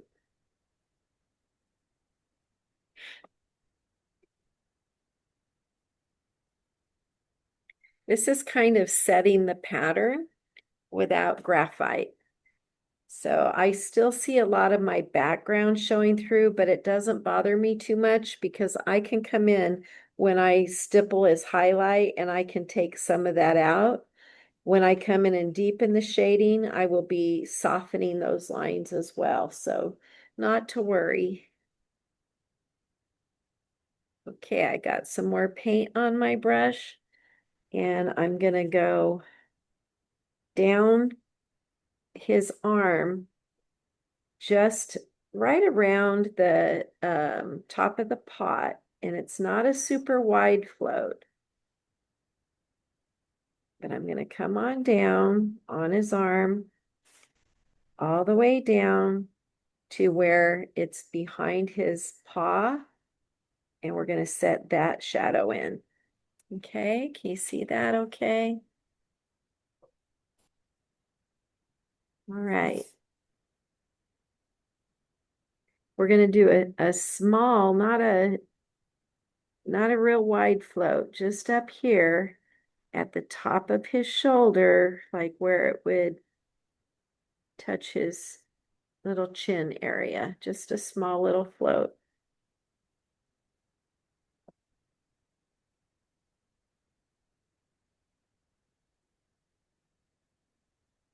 Okay. Now let's set his little nose and muzzle. So we're going to go behind his muzzle, up behind his nose, and behind here. It's a little dark, but I can come in and lighten it. We also have little eyes to put on him. But there we go. Okay, so we went on his ear. We went under his hat. We've gone behind his muzzle, behind his nose. We went on his little shoulder here. We did a little at the top of this shoulder. We went from about the top of the flower pot with a thin little float down to where his paw is, and we set the paw in with that little shadow. We came down his body. We walked it out a ways behind his thigh and went on down, kept on going, walked it out pretty good down here. We went on this leg under his belly.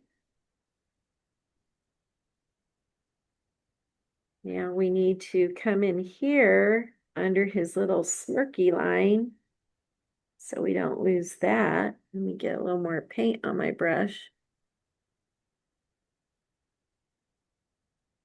Kind of give him that little goofy, weird little grin he's got going on there. Okay, let's pull it up a little more there. Okay, that might be a little low. Yeah, mine's a little low. I'm going to fix that real quick. We want to have some room for his little fuzzy chin. Okay. So I'm going to take it up a little more.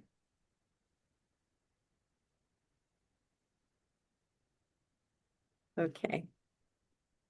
A little dark there. All right. Okay, this ear needs a little bit down here at the bottom. And it's going to have a little darkness also, so put a little bit there. Okay, he's looking kind of like a monkey. We need to turn him into a bear. All right, so there's our first shading to set the pattern. Let's go ahead and do some more stippling, brighten up that fur. And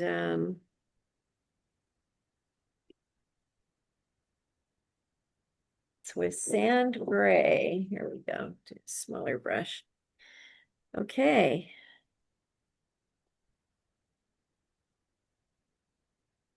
Alrighty, so I'm going to start in the brightest areas. It's a little pokey. There we go. Okay, I like that. I went down to a little bit of a smaller brush here, and I like the control of it a little bit more. Okay. So weird. It's so quiet here. There's no one in the building. The cleaning ladies haven't come in yet. It's nice, but it's almost eerie. At my house, I hear the Blue Jays going and the Ring doorbell. Cameras catching things. It's a little spooky. Okay, I'm going to go on his belly and brighten that up. If it looks too bright to you girls, go ahead and add a touch of the cobblestone to your brush also. Because this is a bright color. Sand gray is bright. It's almost a white. So if you're not loving it, then go ahead, add a little cobblestone to it, and you'll probably like it a little better. Let me do that to mine. There we go. Okay. Ooh, whoops. Too bright. That got bright fast. Woo. Oh, yes. Oh, well, it'll be okay. It'll be all right. I'm going to dry brush over it and everything's going to be okay. Okay, so here we go. We're really brightening up Barry. We're fluffing up his fur.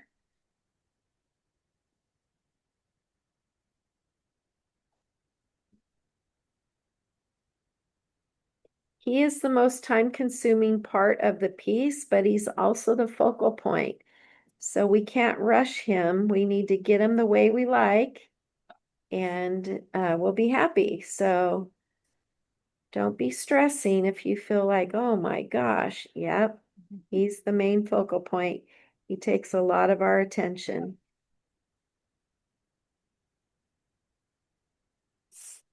Oh, look at that belly.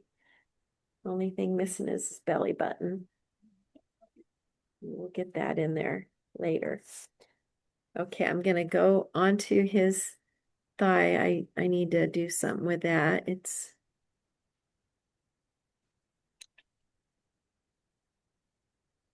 There we go. Soften it just a hair. There we go. Much better. Get rid of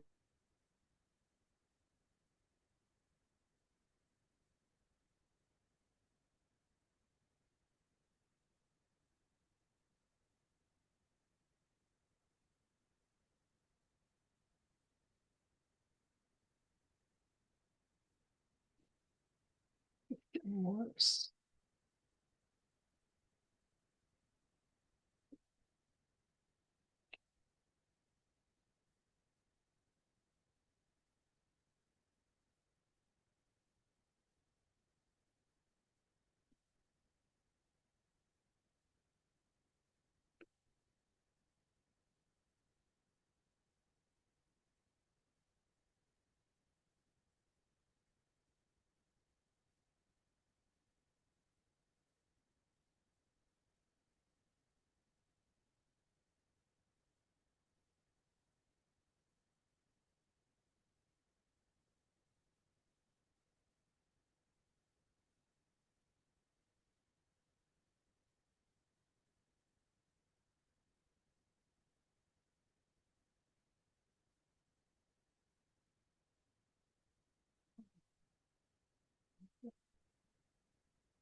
We We lost. just we just lost her.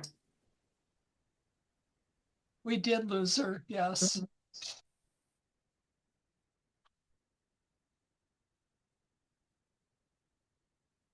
Yeah, her TV's still on there, but her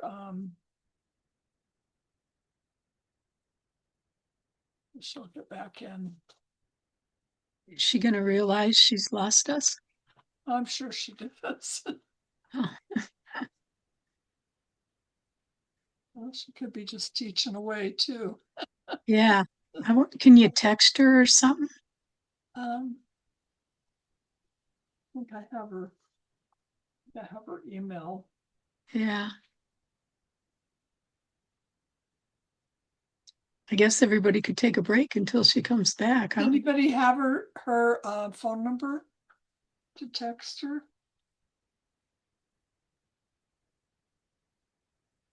I guess not. Yeah, she's probably a new member or something, right?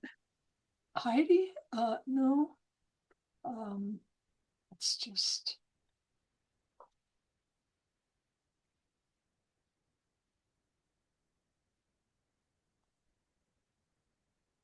Yeah, because she might not realize that we I'm gonna look we and see lost her. what Yeah, I have her phone number. her contract or something. No phone number. I got her email. I don't have phone numbers for a lot of people. Yeah. What am I in? Oh, there.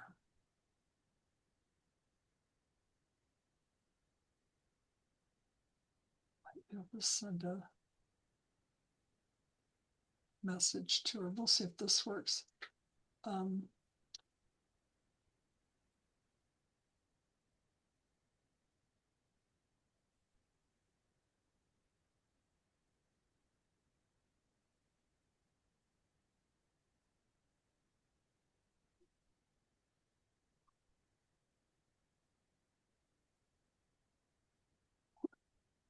I don't even know where it goes when you text to an email. It seems like it goes to the email anyway.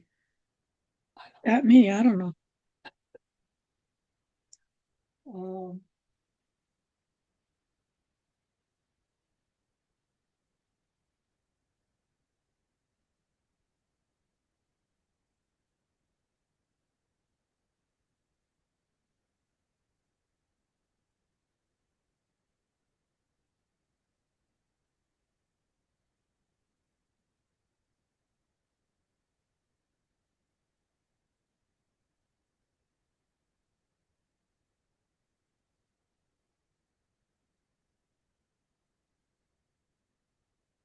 I'm sure she knows that. Well, maybe not, because she kept seeing how quiet everybody was. Now we're really quiet.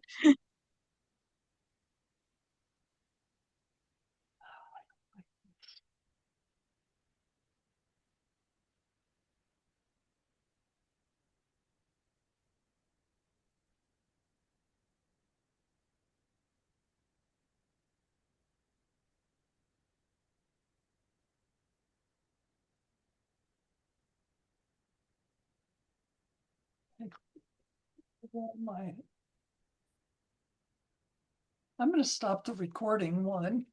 Let's stop the record. Remind me to. That's all right. Okay, so I don't know. Let's see where we are. How are you on the oh, where did we?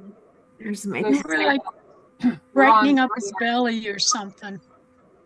I have Okay. got you spotlighted or something too. That there. Okay. Okay, so we were brightening up all of his fur with sand gray, and if it was too bright, we added a touch of cobblestone. Woo wee! I need to take a deep breath. That scared me. I was panicking trying to get back on with you girls. I had visions of needing to redo a class. Okay, I'm going to go to his face and bump all of that up with this same bright color. If it's too bright, deepen it a little bit with your cobblestone and just get a little bit more fluff added to his nice little round cheeks under his nose.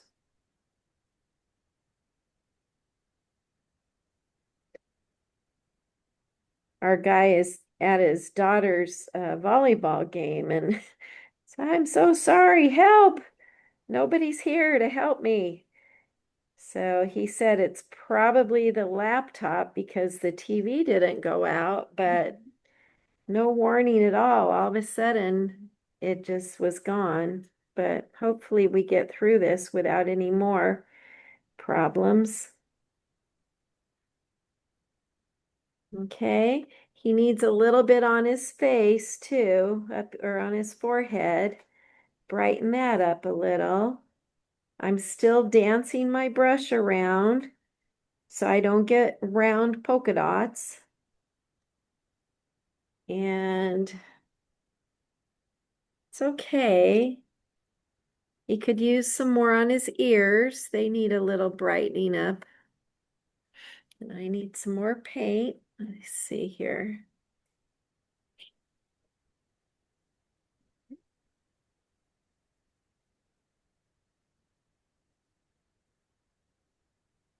Okay. Let me brighten. Whoops, too bright. So I'm going to tap into a little bit of cobblestone to knock that sand gray down just a tad. It's a little bright. Oh no. Something about a virus. Huh. Well, let's just hope for the best, girls.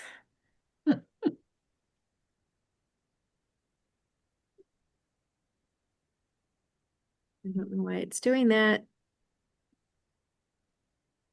My sister, oh, speaking of, it's her birthday. I forgot to call her this morning. She had somebody take control of her computer. She's a realtor and Oh, she was no. online working, and all of a sudden weird things started happening. And somebody had, I don't know how they even did it. They were able to take control and they were typing weird things, and she thought she was losing her mind. And so they powered down her computer really quick. And anyway, it was a hacker was able to get in there and took control and started typing things to her clients. And anyway, it was a bad situation. And I've always been nervous of that. And I wondered, how did they even do that? But poor thing, I can't even imagine. Here I panicked over my painting class, and here it was her business, and it was bad stuff they were typing. Ooh. Weird. There was an Android update this week too, on, I think it was Google, I'm not sure. And all the texts were acting weird, right? My brother and I were texting, and I asked him if he was hungry. And he said, "No, I'm not hungry." And then a few minutes later, it said, "Well, I could eat." And I go, "Well, which is it?" And he goes, "What do you mean?" And it just started texting me all this stuff. And it was all things that he would normally say, which Oh was my interesting. goodness. Yeah. And so I worked on his phone a little bit and rebooted it, and It's I just think I scary. fixed it. But I read online that it was from the update. They said Wow. what to do to fix it, so that's what I did. Oh Hopefully, my word. but I don't It's, know that anybody was really in there, or if it was just acting like that on its own. I'm not sure. oh, that is just spooky. Hmm. Spooky, spooky. I we took my car in for a computer update. They had it for a couple days. Finally got it back. I'm down in Redlands, down at Judy's shop. Shop's closing. She's gone. I'm sitting there. I'm getting ready to leave. I go to back out of the parking lot and my car's acting weird. Well, it's like hard to steer. And I thought, oh, that's weird. Oh, So I leave. And then as I'm driving, it says, car may roll over. And I'm like, what? And it starts, my whole dash is warning me with all this stuff. Anyway, apparently, the manufacturer, all of the updates had a bug, huh. and everybody that got their car computers updated, we had to have it put on a flatbed tow truck and taken back to the dealer to be rebooted. And it took them over a week to get me my car back. And I was scared to drive it. I thought, oh my gosh, they had put a virus in my car. And, thank goodness now it's okay. But oh my gosh, when it was saying the car could roll over, I thought, I can't drive. I live on a mountain road, and anyway, I did get home. I drove it all the way home and slow. I went back roads and got home only to find out I had no tail lights or brake lights. Oh, It was so dangerous, but and that was my husband said, "That's it. We're getting rid of it." And it's only got 35,000 miles on it, but it was a computer bug. Somebody had messed up. I forget what they call it. It's corrupt files, they said. But how scary, these what darn kind of car hackers. do you have? It's a BMW. Wow, I love my car, but that was scary. no kidding. Yeah. Oh, my husband, I forgot my phone silenced and I had panicked, and oh, you guys called me too. I'm sorry. Oh, well, I was just trying to figure out how to get hold of you. Oh, I'm Don't sorry. worry. We just thought you didn't know. Oh, You it know, was it was rough. It was rough, girls. I probably aged 10 years. Oh, okay. What I've been doing as we were chatting is I'm just brightening up all these little areas, and his little paw needs a little bit brighter. I That's not showing up too much, so I'm just dancing it around, brightening things up, and then we're gonna let that dry, and we'll come in and dry brush over some of it. We're also gonna come in and deepen some of the shading as well. And then we'll put on his eyes and his nose and his character and have Barry come alive. And then we'll do his hat and his boots. But we want to make sure we like what we're getting on Barry. I'm happy with mine so far. Are you guys okay with yours? yes. Okay. All righty. And then we do need to deepen all of that too. He needs more shading. So I'm gonna wash the paint out of my poor brush. I never did find that other brush. That's so weird. It's probably here on the floor somewhere and camouflaged in the rug. I don't know. It'll show up one of these days. Well, I have this set of brushes and I've never used them. So Of those, the yeah, 501. I've never used them. That's Oh, funny. I hope you Yeah, love them as much as I do. I do. I thought it was Good. great They, on the fur. oh, and they I went, make the where have coolest you been? snowmen. Well, I'm glad you've got them. Just so you know, they may be some of the ones that the fur goes back up into the ferrule. Royal had a problem with the glue for a while, and as you're stippling, it would they would go up in the ferrule. Yeah. And oh, it drove us all crazy. But Gus from Royal was so good, he would just replace them, no questions asked. So hopefully you don't have those. They were from Vegas, and I don't know, it was just a glue situation, but he made it right. He always did. Okay, before I get going on deepening things, I'm gonna give him a nose, and I think it's time to give him some eyes too, and we'll work around those. So I'm gonna go ahead and put my pattern on for his eyes. And it probably wouldn't even hurt to put that little area inside his ear onto. Oh, this is not lining up. What? Is this the wrong Never pattern? does. No, I think it's not. Okay, I'm gonna have Doesn't matter how hard I try, my pattern never fits. Once I paint, the pattern doesn't fit anymore. to. Ever. Well, we all should be able to freehand, right? That's the other F word, but it's okay. It'll work. And I forgot I don't have my dark graphite here anyway, so his eyes might be a little wonky, but you know what? That's okay. Oh, I was going to share with you these other pins that I absolutely love too, and I don't know if I brought one. Mm, that'll work. Okay. These, well, do I not have them? Yes, I do. Okay.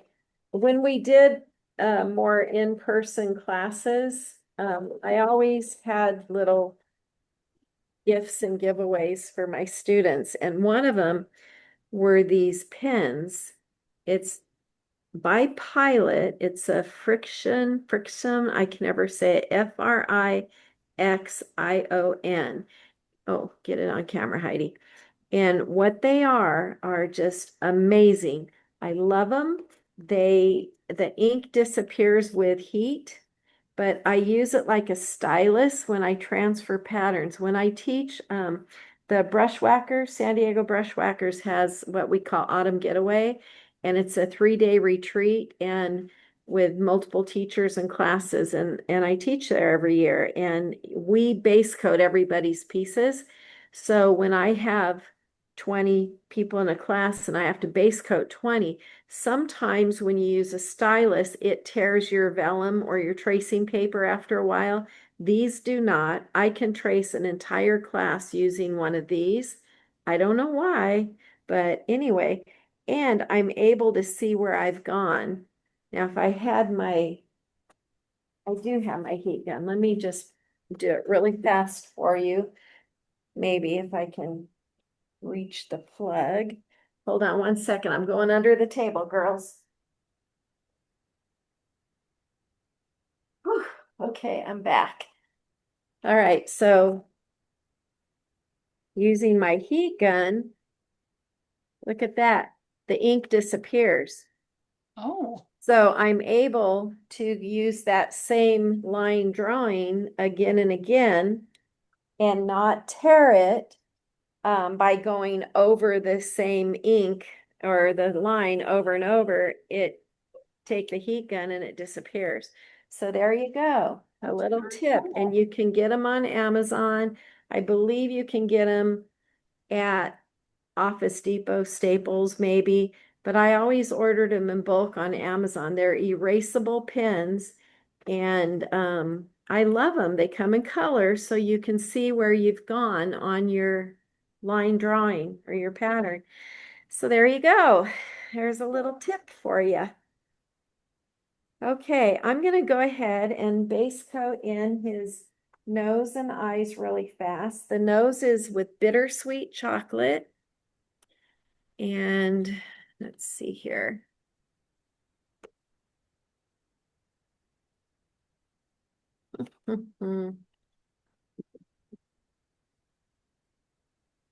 Go.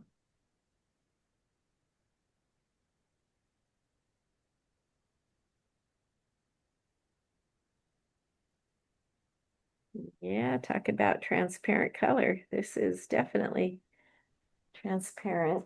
It's going to take a couple coats, but that's okay. It's probably my paint too. I probably didn't shake it good enough. cheeks too high. I love these little heated tools because, well, this one's not as quiet because it's been dropped so many times, but I just love them because they're multi-use tools. They can emboss, but they also are good little paint dryers, and they will bubble your paint if you're not careful, though. You have to be careful. But I just love it. Normally they're so quiet, but like I said, this guy, he's been around. Oh, look, he even has a bee stuck to him from one of my other classes. But there we go. Okay, and his little eyes. Let's see. Get his eyes spaced in and put a little personality into our little guy. Um,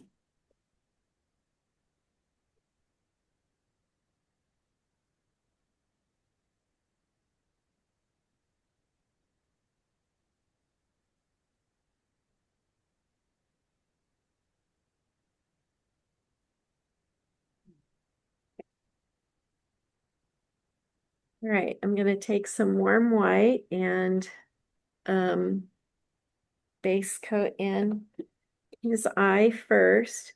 I don't typically when I do eyes, I don't paint them on in sections because I don't want the line. So I'll just base coat in his eye with warm white. And then when that's dry, I'll come in and put in the iris and the pupil. It's just the way I do it. You can do whatever you prefer, but for me, this just works best. It's a little spooky at first, but it'll be okay. We'll let that dry. And while that's drying, why don't we do some dry brushing on his muzzle? And I'm going to start with the sand gray.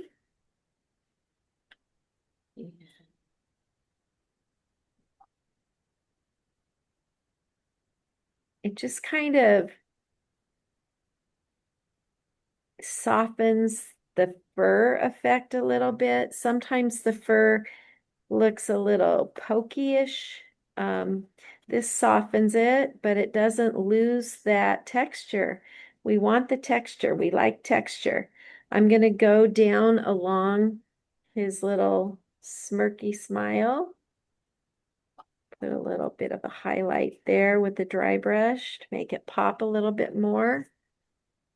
I'm going to go ahead and get a little more paint. What color are you using? I'm using sand gray. Okay, thank you. Yeah. And I'm going to come on the top of his ear where it would be the brightest. Put a little bit there on both of his ears with sand gray. Okay. I might even come in here a little bit on his forehead, just a little. Right there in the center.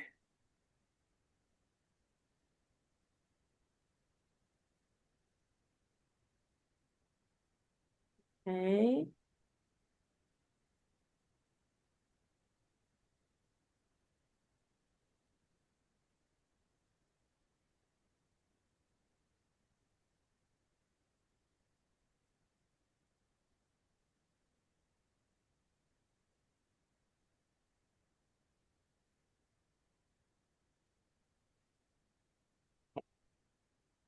Sorry, I just had. They're starting to panic over class tonight. I have to tell them, calm down. We have several hours. We're okay. Okay, I'm going to pop a little bit of dry brush highlight at the top of his shoulder here because that's shiny up there. The light's shining on it. I'll do a little bit of dry brushing on the top of his thigh also. This is with sand gray. I'm not doing it super strong because I don't want to obliterate the furry effect, but I do want it to pop a little bit more. And I'm going to do it on his paw because I got his paw looking kind of weird. So I want to smooth it out a bit down here. You're off camera, Heidi. I'm sorry. Thank you. Thank you. Oh, it's a little bright on camera. It's, well, it's a little bright. I'm gonna let that dry a minute and I'll show you what I'm gonna do to knock it back a little bit. But for now, let's let it dry. And while it's drying, I'll pop a little bit of a highlight on his belly. And let's see, I like that. Yeah, I like that. I think we're good. We've got his ears. We did a little bit in the center of his forehead. We did his cheek area. On top of his little smirky smile.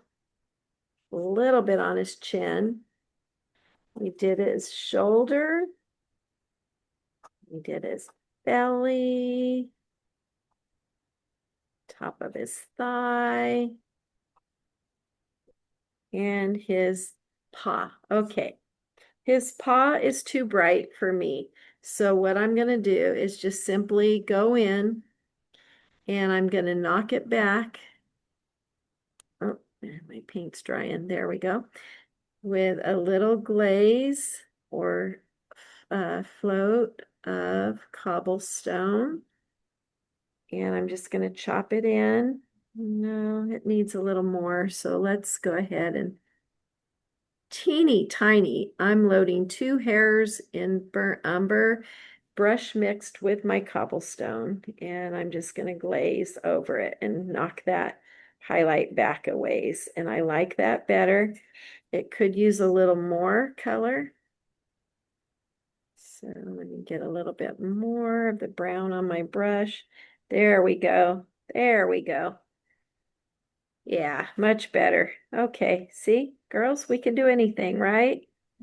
There we go. Much better. Okay, and it'll look even better as we deepen those shadows. Okay, let's fix his poor little eyes. He's looking kind of scary there. So I'm going to come in now and put some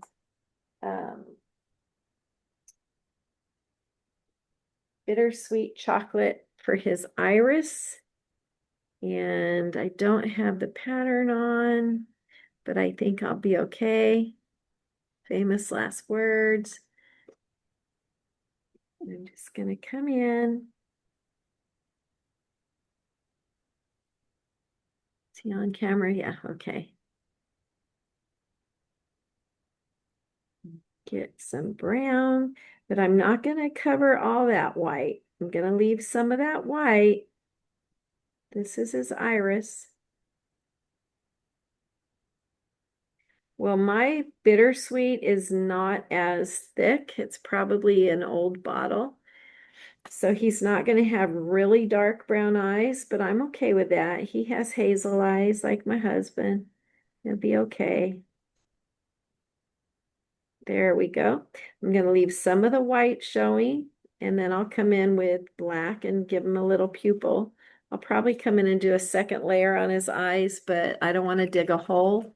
I already started digging a hole, so I'll stop. Okay, and while his eyes are drying, we're going to work on that nose. Okay, and I think, again, mine is pretty light. I could give it a second, another layer, or I could just come in and start shading it and highlighting, and it'll be fine.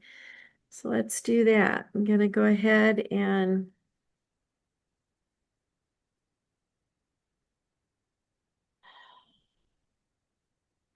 you know what, girls? I'm going to go ahead and shade mine with bittersweet and see if that helps. If not, I'll probably pick up a tiny touch of lamp black.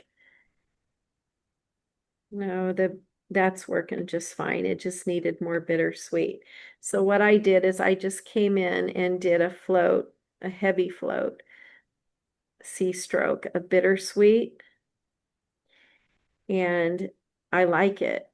What I have now is almost a natural highlight here, and I'll pop it brighter, and I'm happy with it. It's going to be okay. So I'm going to leave the nose alone and let it dry. I'm going to give my iris another coat of the bittersweet. Yeah, there we go. It just needed a little more. It's okay. All right. Sometimes you can't rush the process, right?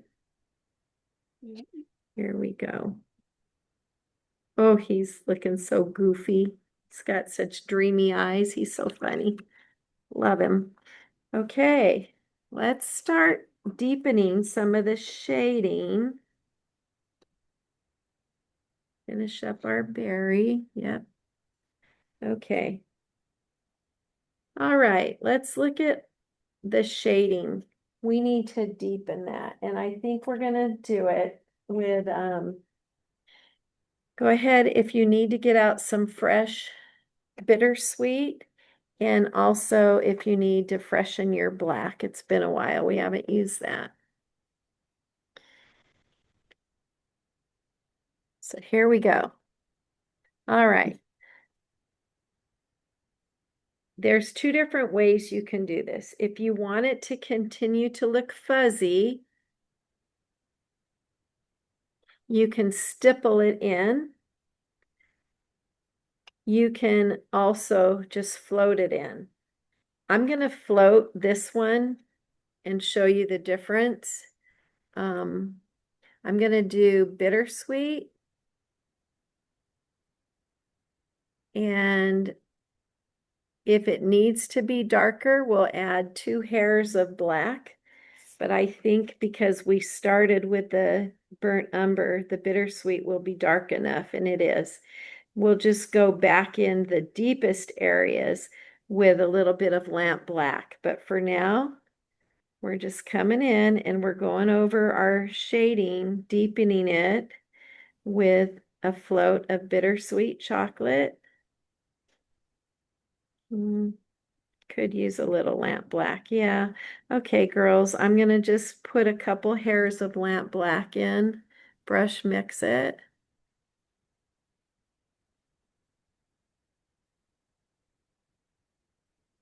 I don't want it to be too black. I still want that brown. Yeah, it's pretty dark with the black. Be careful. Don't overdo your black. I might have darkened it a little too much, so I'll just blend it on my palette. Pick up 2 more hairs of the brown, blend it on my palette together with the black, and it's going to be fine. I'm going to start down here in the dark areas first, while my paint is the darkest on the brush, and deepen that area. And I probably will come in and do a little stippling to soften it, but for now, this is good. This is getting that definition back in there. Okay.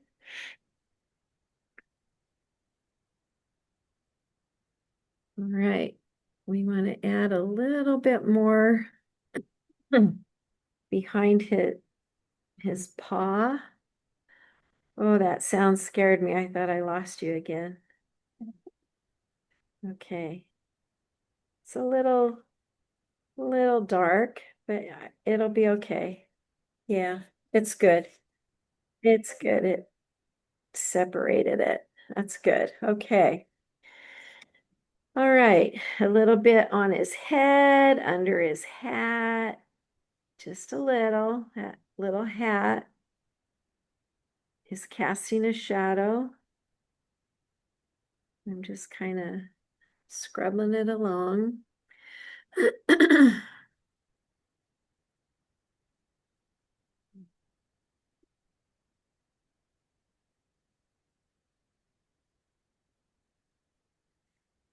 Okay, his ears. He has this, oops, off camera. He has these little dark areas. I'm just going to come in. My paint is this direction, and I'm just going to do a little C stroke and put that in both of his ears.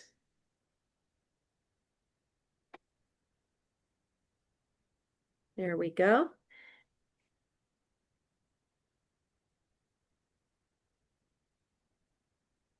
He needs a little bit of shading up behind his nose.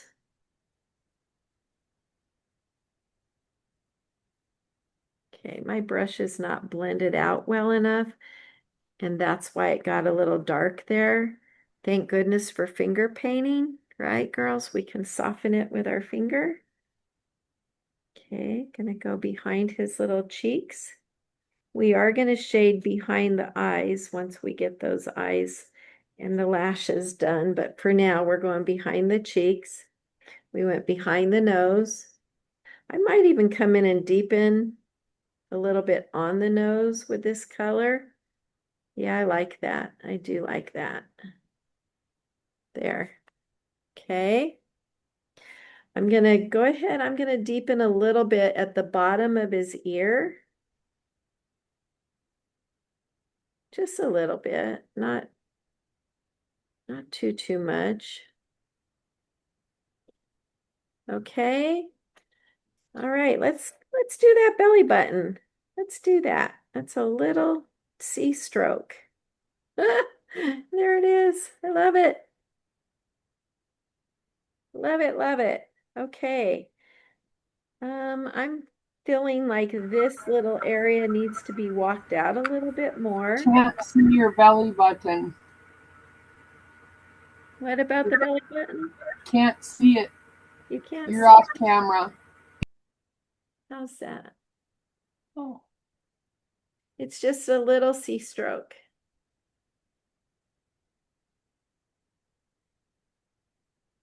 Okay.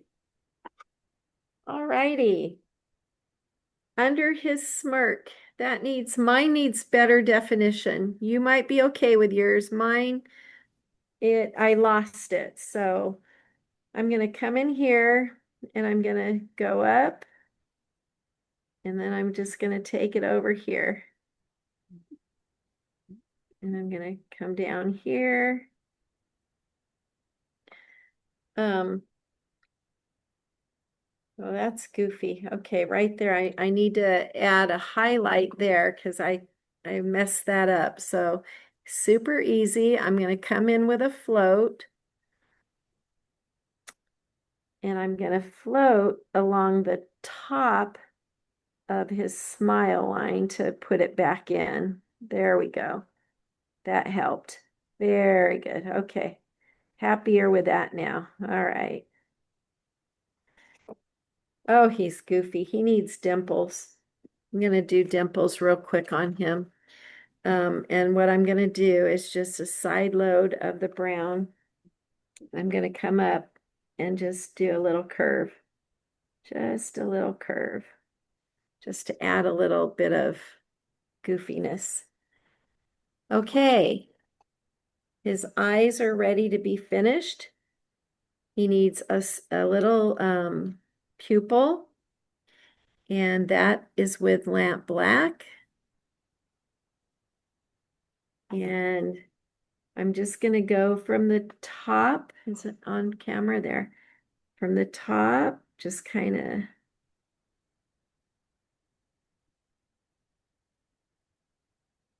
I'm not doing an exact design. I'm just kind of coming across the top and kind of just not chiseling, kind of tornadoing in his pupil. Okay. With your liner or a pen, if you prefer, give him a little bit of eyelashes, not a whole lot, but just,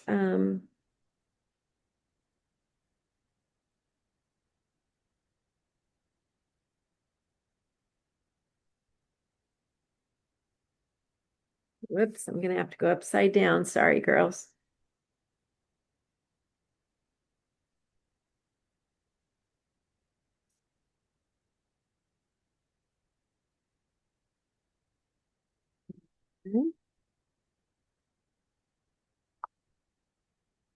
Right? Yeah. I thought I did them backwards for a second there. I am the queen of erasing eyelashes. Not into eyelashes, obviously, when you see mine. There we go. Okay. He is goofy as goofy can be, and that's what we love. He needs a little bit of highlighting in his eyes, but we have to let him dry. So let's highlight his nose while we're waiting, and we'll also put on some Terra Coral dry brushing for cheeks. But his nose, let me double check, make sure I don't lead you the wrong way. Sand gray. Ooh, I would have told you warm white. So I'm going to do a little bit of dry brushing of sand gray on his nose.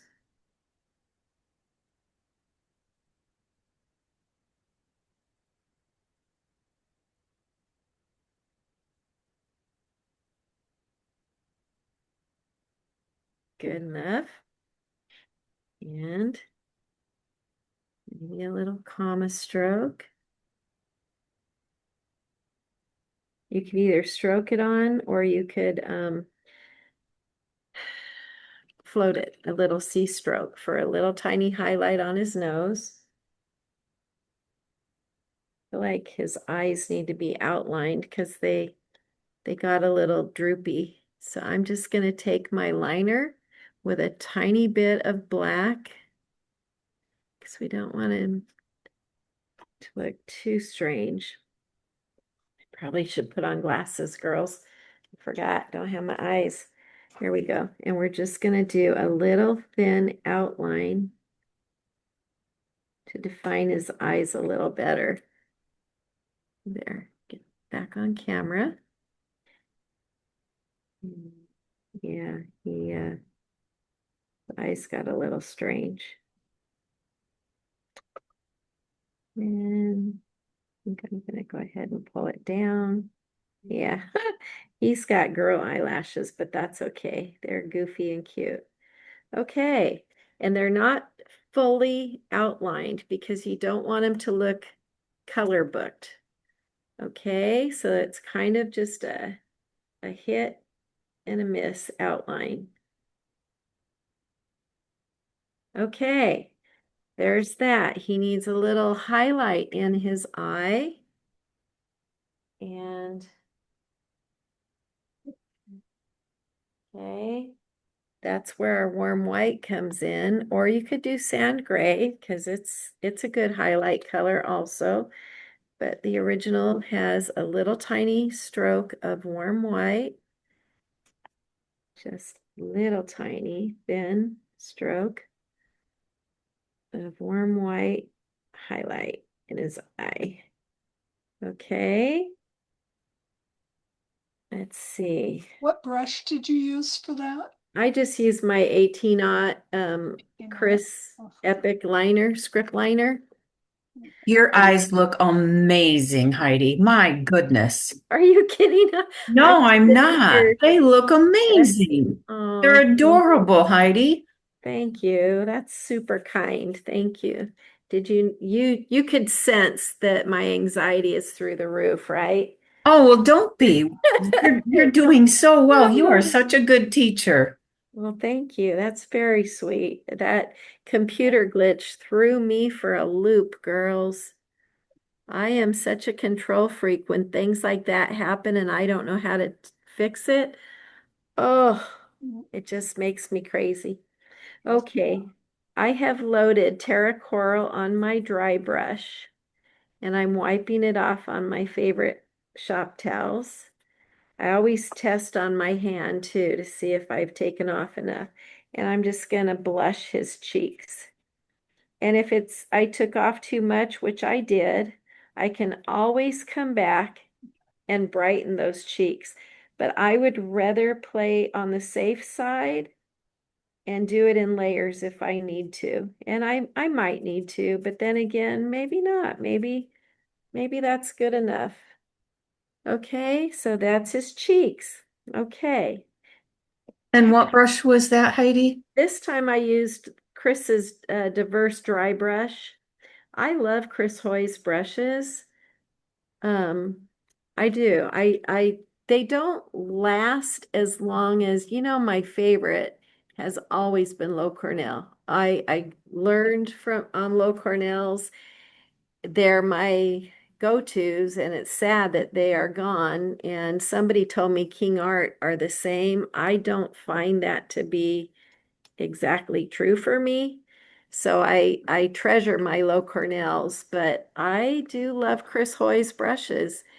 But like I said, they don't last as long as the old Low Cornells did. But I baby my low Cornells. I take such good care of them. oh yeah, me too. Look at this one. This brush is older than dirt, and I just love it. But see, it's starting to show his age. Poor thing. Aren't we all? No, I'm kidding. Okay.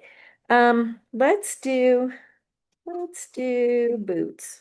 I was gonna do hat, but let's do boots because I love smushing the fur. Okay, did I have you base coat the hat in?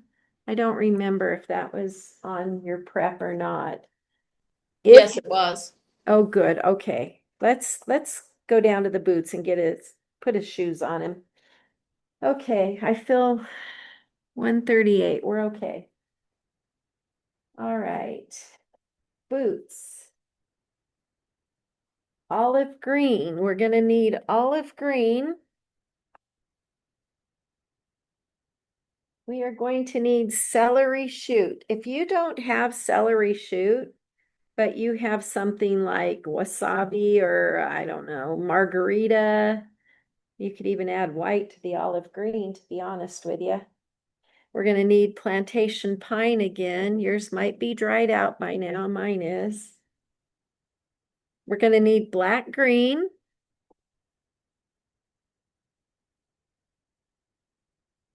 We have lamp blackout. Okay, neutral gray. This is silly. We use so little of the neutral gray. If you don't have it, don't worry about it. You can just add a touch of warm white to your black and you'll be fine. warm white for the cuffs. What? I must have zoomed in or something. There we go. I don't know what's going on here. There. And gold. If you have metallic gold, for the little lace, what are those called? Eyelets? Rivets? Okay, so I'm gonna get a new piece of paper because got quite a mess going on here. It was so funny this morning. My husband said, "You're gonna go do it from the office?" I said, "Yeah, I can't take a chance on internet problems." Oh, goodness. And then he said, "Well, who's gonna monitor your class?" I said, "You are." Well, he can't because he had an emergency woodcut for the Gypsy Toller situation. So I said, "Oh, I'll be fine. Don't worry." Holy cow, girls. If I had had a monitor here, I wouldn't have been panicking so bad.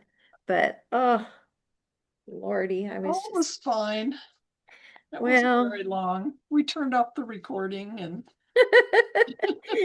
it would have been funny to have a recording here as I'm freaking out, running all over the office. What do I do? Because I couldn't figure out what was wrong because the TV was on, uh-huh. but so it's the laptop. So Yeah, the TV never went off. no. So the laptop lost computer. So I think basically I need a new laptop. I think that's the problem. I don't know. Well, We'll see. But anyway, we're okay. What do they say now? We're cooking with gas or something. I watch Brenda Gant. I don't know if you guys watch her. I just love her so much. She cooking with Brenda Gant. And she has the funniest little sayings. She's from Andalusia or something like that, Alabama. Uh, I just got another text. They're all panicking over tonight. It'll be okay. Let's do the boots, and we're gonna shade them first. And I'm gonna use plantation pine, and I'm gonna side load and shade float around the outside edges. I'm gonna dampen the area first. There we go. And I'm just gonna go around the outside edge of the boots.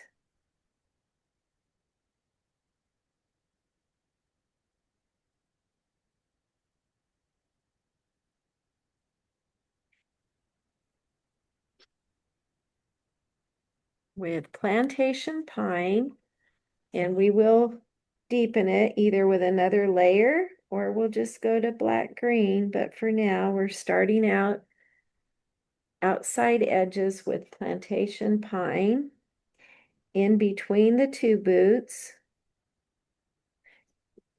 Keep that weight on the clean edge of your brush.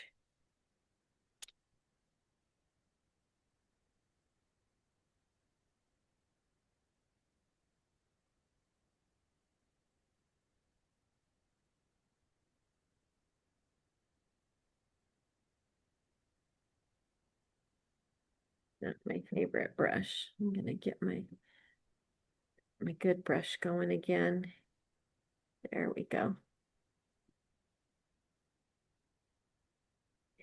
You know, it's the weirdest thing. We all probably own hundreds of brushes, and don't we always go back to the same ones? It's so weird. But I do have a brush thing. Every time I go to a convention, I stock up again. Okay, I'm going under the cuffs. So I went down the side, along the bottom. Whoops, whoops. Okay, I went behind one boot, under the cuffs, all with plantation pine. I'm gonna let that dry for a second, and then I'm gonna come in here and put this little shadow in where it kind of creases, folds over a little bit.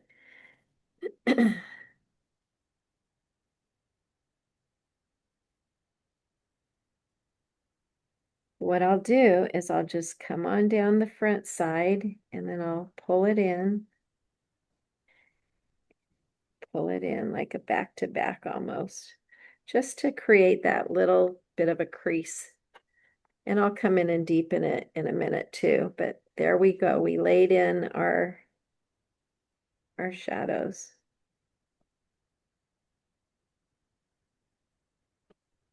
Okay. All right, I'm gonna let it dry a minute, and I think I kind of want to dry brush. Let's get the dryer going real quick, and I'll show you what I mean. I think I'll have better luck dry brushing this to show up better on camera. And I'll pull it out a little bit more that way. I just dropped my dryer. That's why it's noisy. Poor thing takes abuse. Okay, it's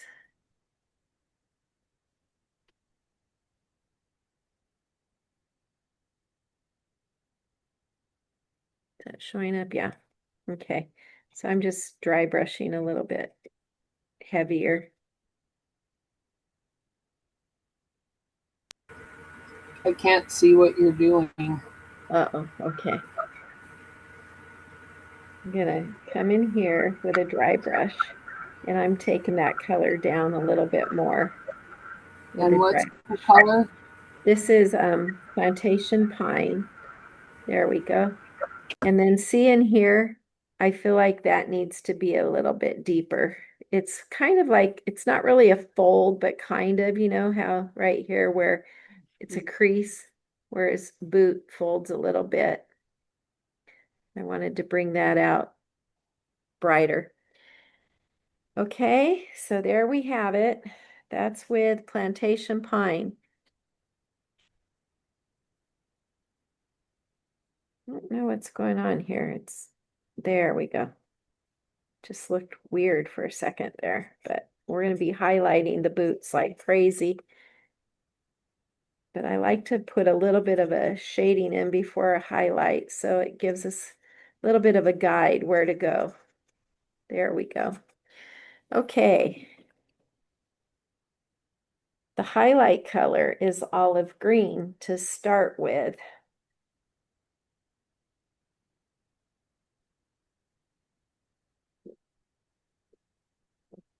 Okay.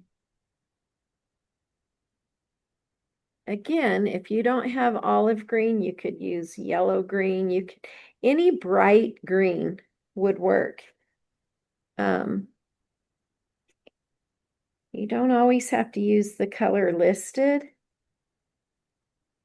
There we go. Look at that. That just pops that round, big old round boot, toe of his boot. I like that. And I'm going to go up here a little bit. Try to stay out of the shadows as much as I can. I can always come back in and deepen the shadows though. I'm going to come over here to this boot, give it some color. You know, a lot of this will be hidden with the laces, so needs to be pretty bright, but if you get it kind of messy like mine, that's okay because they're old leather boots, so they're going to be wrinkly and who knows where he found them. But they're just so cute. Okay. If you feel like you need to brighten them, that's when you would use your celery shoot, or you could add white to your olive green. And when I brighten it, I don't go in the entire area I just have been. I just do a little bit where it would be the brightest maybe, but not everywhere. Okay, and that's that. Okay, let's let that dry before we deepen the shading. So We don't want to take off our highlight. And while that's happening, let's let that dry. And why don't we go ahead and let's see. There's the tag. Tag, tag, tag. Oh. Okay. Girls, what color did I have you? Did I have you base coat the tag? I don't have it on my directions. No. No. Okay. Let's see what. Coco. That's my puppy's name. Okay, we need Coco. Go ahead and base coat your tag while we're letting our boots dry. And get a coat of cocoa on. And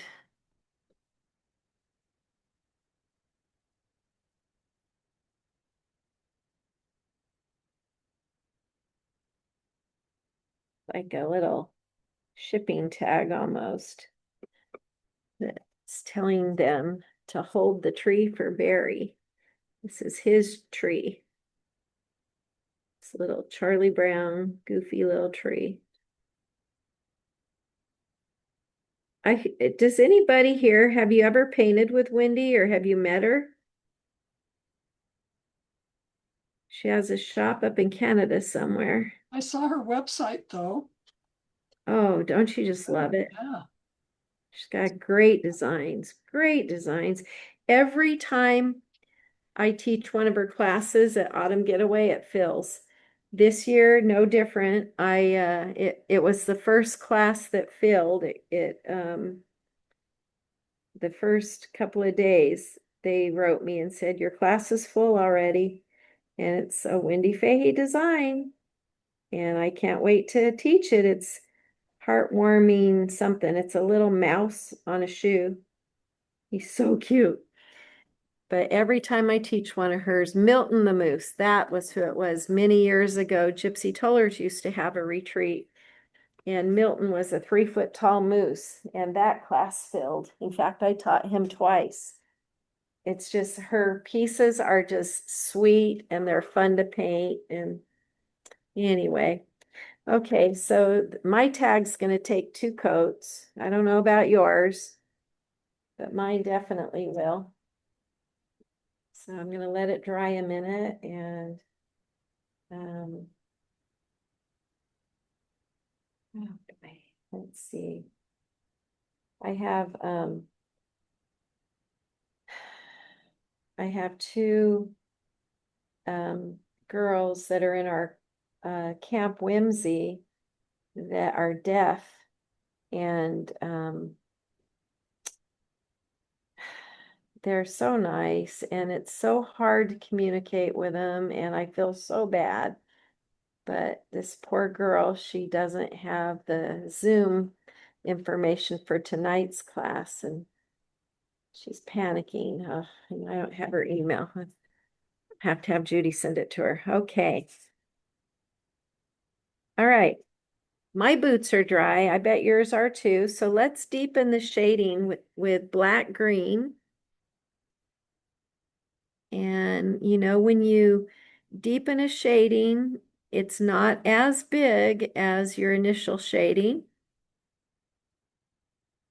Oh, but it doesn't mean that you do a skinny little float either. So I'm going to go here to separate the 2 boots. I'm going to deepen that area with black green.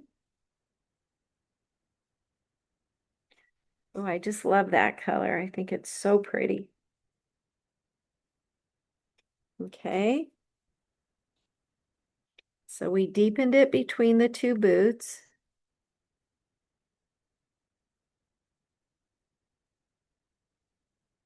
And I'm going to go ahead and deepen the back side of this one boot. We on camera? Yeah. And slide it over the bottom of the boot. That's with black green.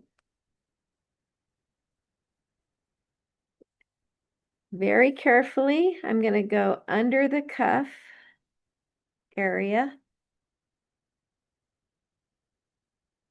And that's probably it. No, maybe a little bit here on that creased area.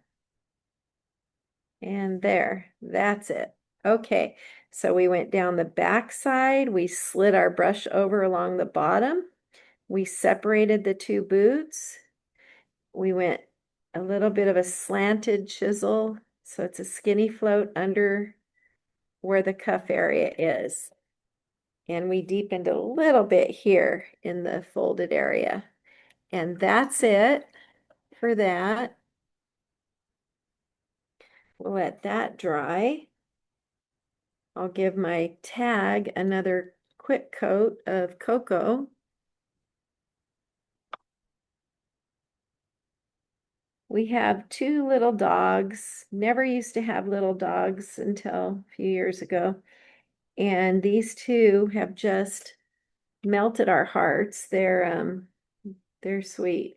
Anyway, one, we are her third family. She had a rough start. She was an unwanted little thing. She's a bit of a challenge, but she's a sweetheart. And when we got her, her name was, I forget, I don't know, it was something in Spanish. I forget what it was. So I named her little Annie for little orphan Annie, and my daughter was like, Mom, you can't do that. She's had a rough life. She needs something special and pretty. So she named her Coco Chanel. Well, she is a goofy little dog, and she has since earned the nickname Coco Nuts because she's goofy. So anytime I paint with the paint cocoa, I think of our goofy little Coco Nuts, who sadly has developed a blood disorder, and we are probably going to lose her. And she's only 3 years old, and it kills me, you guys. She's one of our babies, and she's on all kinds of medication, and she's going to see an internalist at the end of the month to see if they can save her, but her white count is extremely high, and her white cells and her red cells are fighting each other, and poor little thing, but she's special. Okay, how about let's put some cuffs on our boots, and then we'll add laces. So we're going to stipple the cuffs on with warm white. If you look at mine, I not only stipple them, then I come back with my super duper 18-aught liner and I pull little hairs, okay? And that's what makes them furry and fluffy. So first of all, let's go ahead and stipple on our warm white. Would help if I put some paint on my palette. And you can use a Deerfoot stippler, you can use Debbie Mitchell stippler, you can use your 5005, you can use this dome round. I'm using a very light tickle touch. I like having some of that black show through because it adds, again, depth and dimension in the fur. If I were to press harder, I would get more smushy looking fur, which is okay too. But right now I'm doing a very light stipple, and I'm happy with it. So I'll probably just continue doing it this way. But I do like those Royal Langnickel's for snowmen. So I'm sure you can order them from Sandy on her website too. Sandy is a friend of mine. We've known each other a really long time, and it was sad when she moved to Oklahoma, but they love it there. That's where her husband is from originally. And if you know Sandy, you know that they're very loyal fans to the university there, and they go to all their games and stuff, and they have a beautiful home. We stayed with her a couple nights because a group of us went to Pahuska to the Pioneer Women's Place, and then we went and played at Barb Jones' house, and then we went and played at Sandy's house. It was so much fun. So she's the queen of the Langnickel 5005 smushing techniques. If you haven't painted with her, you have to. She's a character. Okay, I like it. I like it a lot. This looks a little different than my other one, but I like it. So I'm going to continue with this look, hopefully. Now, when I go to this second cuff, I leave a little bit of a space, oops, in between them. This one got bright real fast. And that helps separate the two boots. Oh, have a little more paint on my brush this time, and that's what's causing this one to be brighter and more opaque. But I can fix it. You know, we can fix everything. I can just come back in and I'll just shade it like I did the other guy. Oops. See, there I am. Too much paint on my brush. You know, a smart person would go to her towel and wipe it off, but not me. I just kept going, which is okay. I can fix anything. And you can too. But now that I got this one so bright, I'm going to have to come over here and brighten this one, and it'll be okay.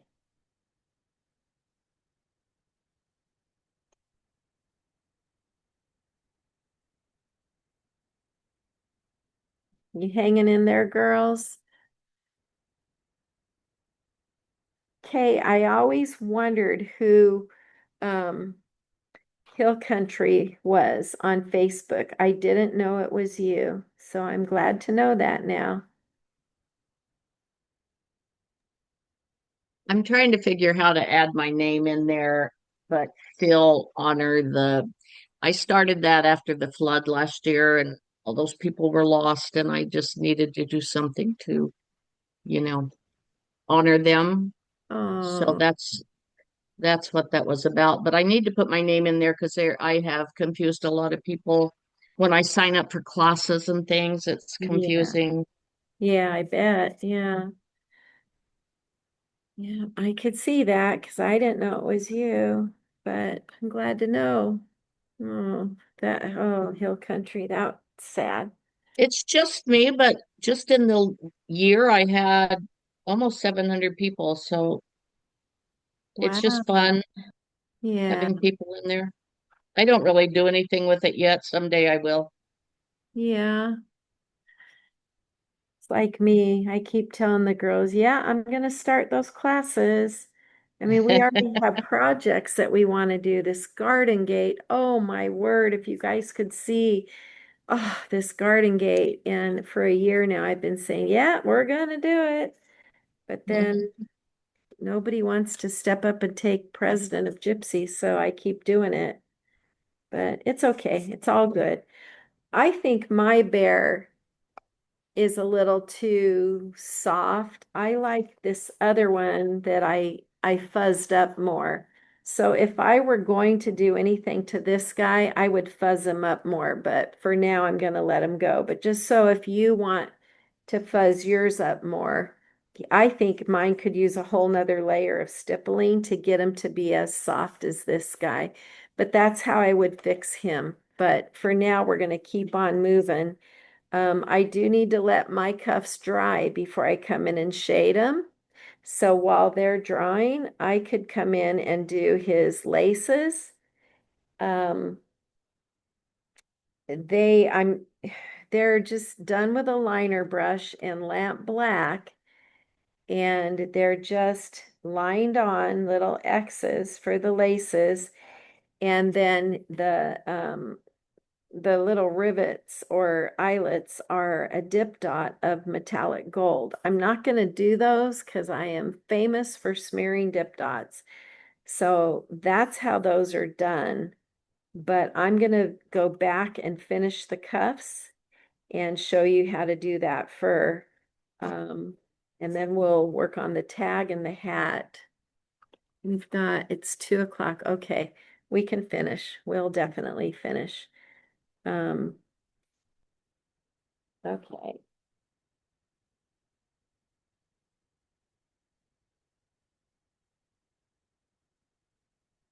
Okay, she does have us using neutral gray on the cuffs to shade them. For some reason, I had brown in my head, but She's got gray, so I'm going to use neutral gray, and I'm going to come in. I'm going to side load neutral gray, and I'm going to come on the back, and I'm going to do a choppy float. See how I'm doing that? Instead of the smooth float like Linda O'Connell does, she hates to watch me float because it goes against the grain for her. She floats very smooth. I chop, but that's what I'm doing. The back side, and then I'm going to do it again to separate this cuff from this cuff. So I'm just going to come in and tap, tap, tap. Get a little bit of a shadow there to separate those two boots. Okay. And I think I could deepen this a little bit more, but I have to be careful. I don't want to make them look dirty, because I do like how they look. This one could be chopped a little bit softer, maybe. There we go. Okay. And then that's when you start pulling the fur if you like. If you want yours to look a little more fuzzy and furry, you just take your little liner brush, get some warm white on there, thinned out, like you would normally. And then get up here a little closer. Just start flicking your brush. Some will be longer than others, some will be shorter. Whoops, those turned out to be more like a dot. But I just do it every which way and think flicking that brush, making little hairs every which way. If you don't care for that look, that's fine. Just leave it smushy and stippled and it'll be cute too. This is just something a little bit different. I think Lynn Andrews, I did it with her first. Or maybe, yeah, I think it was Lynn. I don't know. It could have been Kim Hogue way back in the day. Don't you guys miss painting with Kim Hogue? She was the queen of detail a long time ago. Now she doesn't even paint anymore. Every now and then we see her at net, but she's no longer painting. Sad. But the real queen of detail is Miss Jamie. She is definitely the queen of detail. She's so funny. Just love her to death. Jamie Mills Price. Okay, so I'm just flicking my brush, my little liner brush with warm white. You could do, cobblestone if you wanted to add a little more color, but I'm just doing white. These are really fluffy.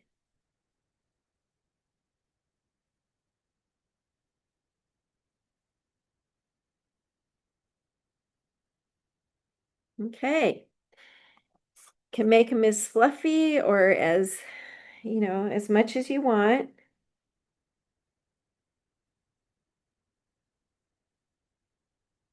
Okay.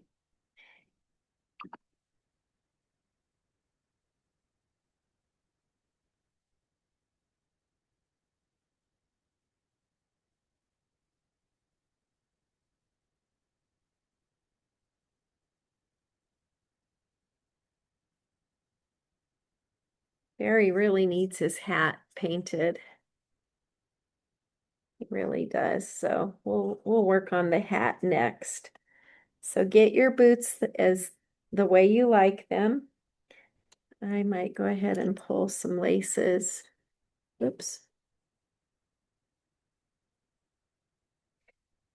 You could also do the laces with a pen if you have a ultra fine tipped Sharpie or Pigma pen, Identipen.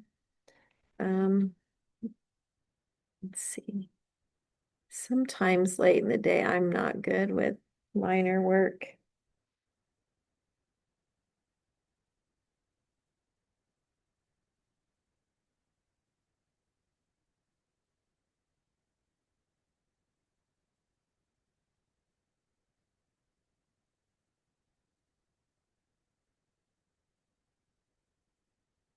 like his laces are weird. I'm not big on these laces. I feel like they're weird. They're not right.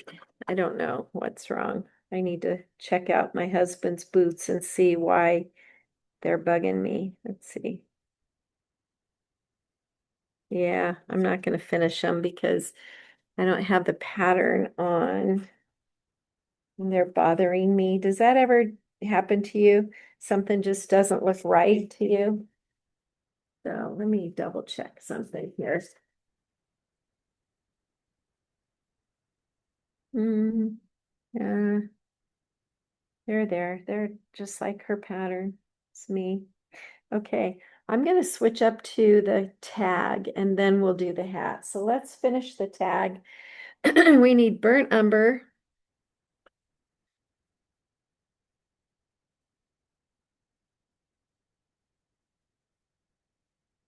And bittersweet to deepen with. And we have black already. And what's the highlight color?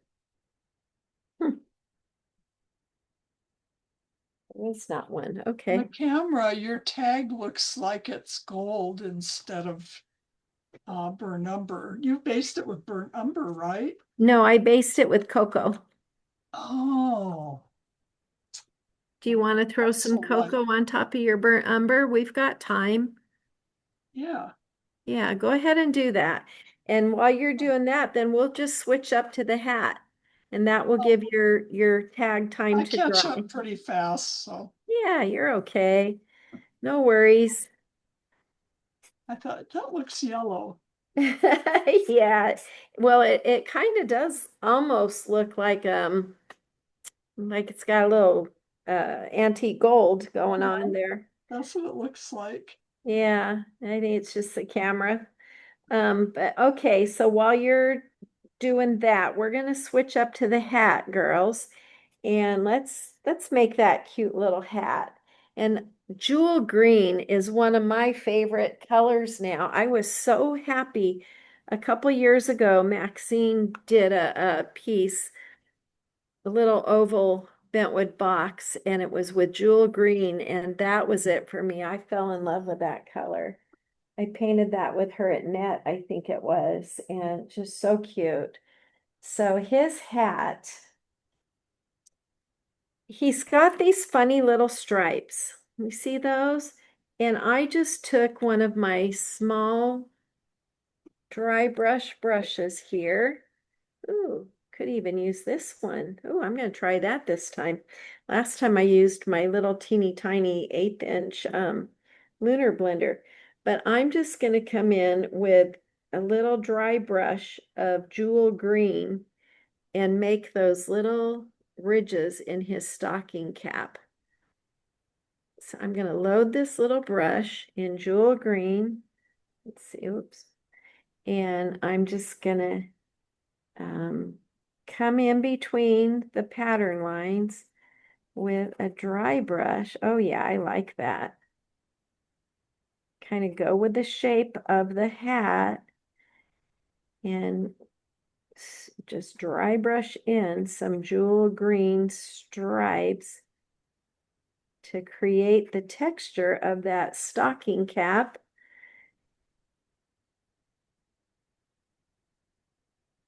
Oh, need more paint there, Heidi.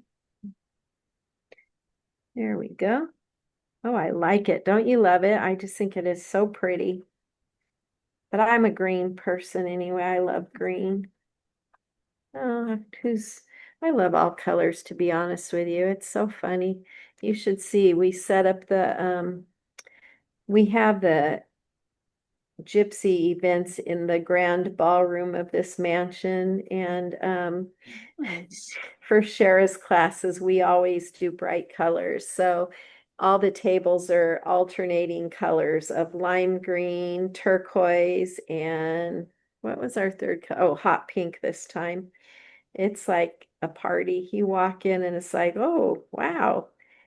And then our swag bags, I get them from Natural Life. I love that company. I'm an old hippie at heart, you guys. And I just love all the boho look of everything. And so their swag bags are from Natural Life, and they're very colorful flowers, and they say grateful for every little thing, which I love. And it's just so colorful. And anyway, and then our centerpieces are all colorful. They're tinware, and I had them all paint something Shara style. So they're so cute. I'll post pictures, and it's cute. So anyway, back to Barry. There's his hat. I just dry brushed in jewel green, I think stocking cap, and that's his his colors. Um, so there Is we it, go. is it shaded? No, The it's brim? not yet. No, Not yet. it's because of the background color. It just looks shaded already. Yeah, I just did dry brush striping. And then where the pattern is, that is going to be red. It's a very simple hat, actually. There's not a whole lot to it, but it works. It turns out cute. So his country red is the color of the stripes. And I just did that with my 18-aught script liner.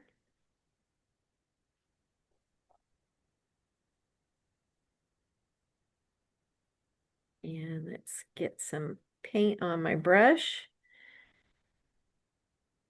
And here we go.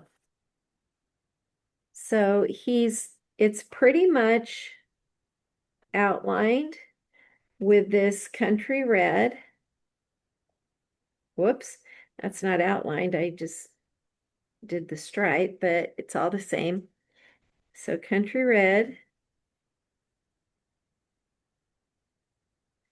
And then the stripes in between the jewel green, those are also country red.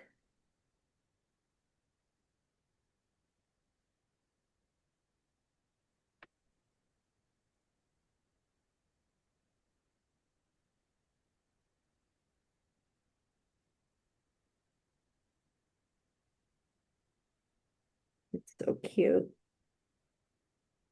We just love your hat, Barry.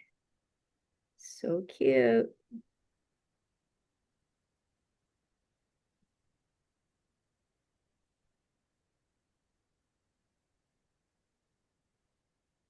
Is anybody going to knit this year? The New England Traditions Convention? Wish. I love it. I am Heidi. Wait, who said that? Who's going? Amy Montgomery. Oh, yay, Amy. I'll see you there. Yes, I going will. to. Yeah. Are you? Oh, yeah. We weren't going to. We all registered. Well, not Janet. She can't go this year. But my other friends and I, we all registered. And then, oh my goodness, the flights were going to be $1,300. Oh, And I told the girls, I can't do it. I'm sorry.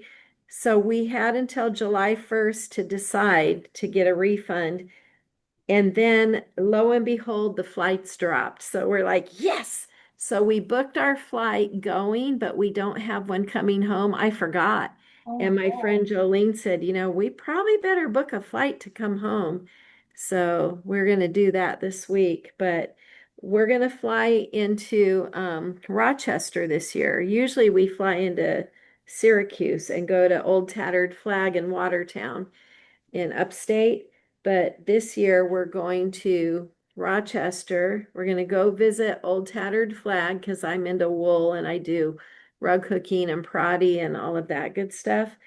And then from there, we're going to venture on down to Marlboro, and we're going to end our trip with Salem and Boston. But yeah, we just love net, and I love upstate New York. So of course we have to go that route.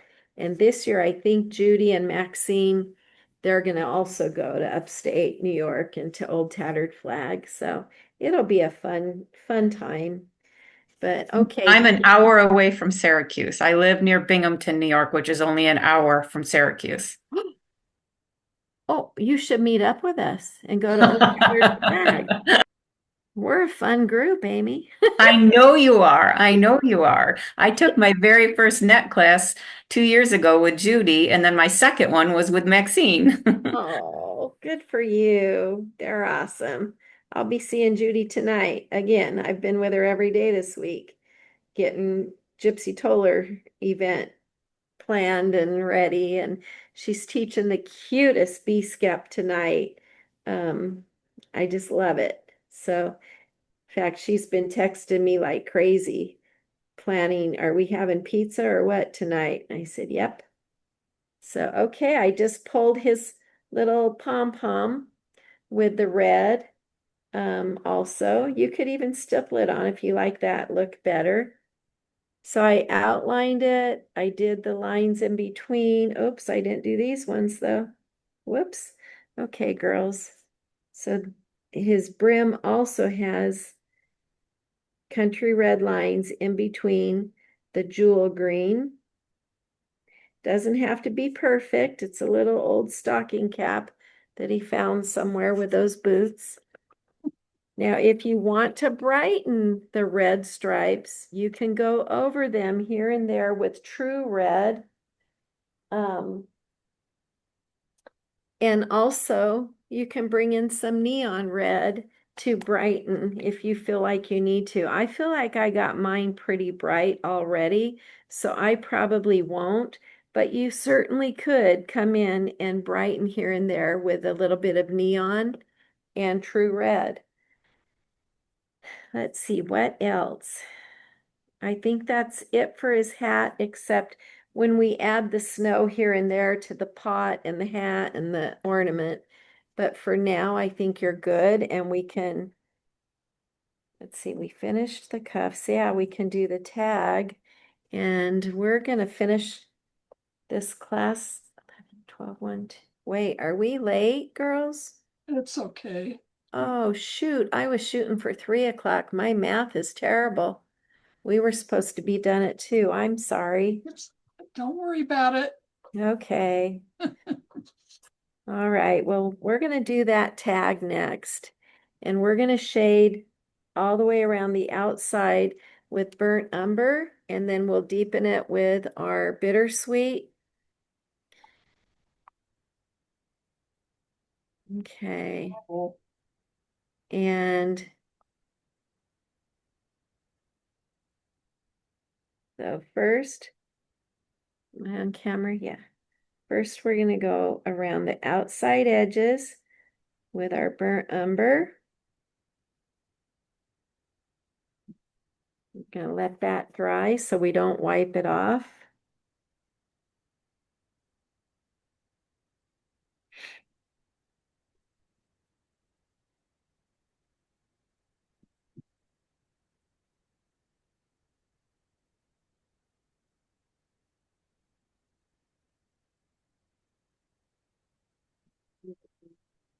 Other side on the outside edge. This is an old tag, so it's pretty gnarly, pretty primitive. I like primitive.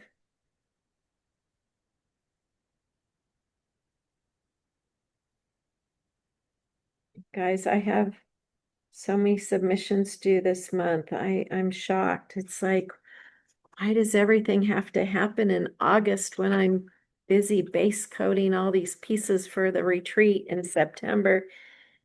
So I don't think I'm submitting this year there's 3 clubs who all want submissions by August. And I said, I don't think I'm doing it. I think I'm done. So it'll be okay. Alrighty. So if we want now to deepen it with bittersweet, we could.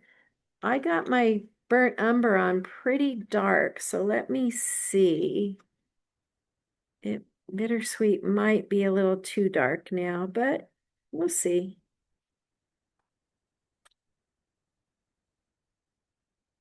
No, it's good. It just made it even darker. That's okay. It's a gnarly old tag. Yeah, I like it. I like it. It's fine. Okay, so first I shaded the tag. The tag was based in cocoa, shaded first with burnt umber and deepened with bittersweet. The lettering, you know what? I did it with a pen. I cheated. It just says hold for Beary P. Okay, he has a little black dot for the hole in the tag. You can do a dip dot if you want. I'll show you another trick from Chris. Is this black? Yeah. Okay, so she would come in and she would dip dot. Okay, whoa, that's a big hole in that one, but that's okay. And then because you know dip dots are thick and they're easy to smear, then she would go back in with the end of her brush, dip it again, wipe it on the paper towel, go back in again, wipe it, and it takes off the excess paint. So it dries faster and you don't get that little chocolate chip look. Okay, so there you go. That's a Chris Hoy tip. And then I'll hit it with my dryer too. The bow or the string that's holding it onto the tree is cobblestone with your liner brush. It could be any color. It doesn't have to be cobblestone. You could take a color off your palette and do whatever you want. But it's just a little bow, a little string. And let's see here.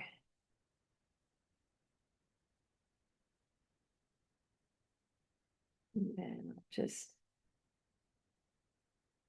do this, do just a couple little loops and a knot and tails and call it good enough. There we go. Oh, I better put a knot in that bow. And that's it for that for me. So you'll do your lettering. If you feel like you need a highlight in the center of your tag, it's not in the directions, but you certainly could do that with maybe, let's see, what are palette colors? I would probably just do cocoa with a tad bit of white to it to brighten it up just in the center, but I did not do it. So we have the tag done. So we could maybe add snow and call it good. Okay, girls, let's do it. Let's add some snow. Um, I'm going to use my liner and I'm going to use warm white. And I'm just going to lay a little bit of snow at the top of the ornament here. Just a little bit where it just kind of rested and got on the ornament. Maybe I'll add a little bit more here. Yeah, okay. His hat brim has a little bit where it gathered on the fold of his hat. Now, if you feel like you need to shade your hat, where I would shade it with black green would be up here behind the cuff, maybe a little behind the snow even. If you feel like you need it, you could certainly do that. Okay, let's put a little bit of snow in the pot. Just kind of smush your brush a little. Maybe, yeah, it could go on the tag and then maybe come over the edge a little.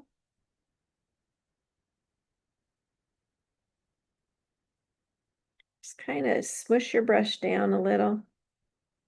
There we go. I hid the oops on my flower pot. That was good. Okay, I could actually add a little more up here on the cuff maybe. Don't want to get too carried away and mess it up, but Just play with it. You could, You're off camera a little. oh my, Thank you. Thank you. okay. Thank you. You could add a little bit up here on, oh, I really am off camera. A little up here on the tree branch if you wanted. You could fly speck or splatter the background so it looks like there's a little bit of falling snow. Let's see. Down here at the base, you could do some snow so that he's sitting on something. I'm going to take my oval dry brush. It's loaded in warm white. And I'm just going to kind of smush and pull, smush and pull, smush and pull. It's not perfect because it's not. It's okay. Probably could use some more paint on my brush and come in here and just kind of smush and pull. Yeah, I need some more paint. You could use a little sand gray in there if you want. You could get as fancy or as simple as you want. Again, it's not the focal point, so we're not getting too crazy with it, but he needs to be stepping on something.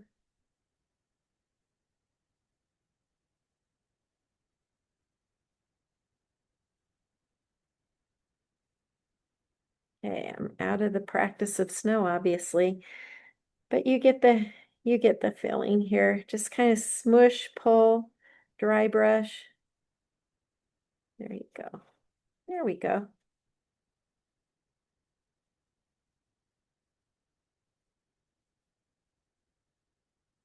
There we go.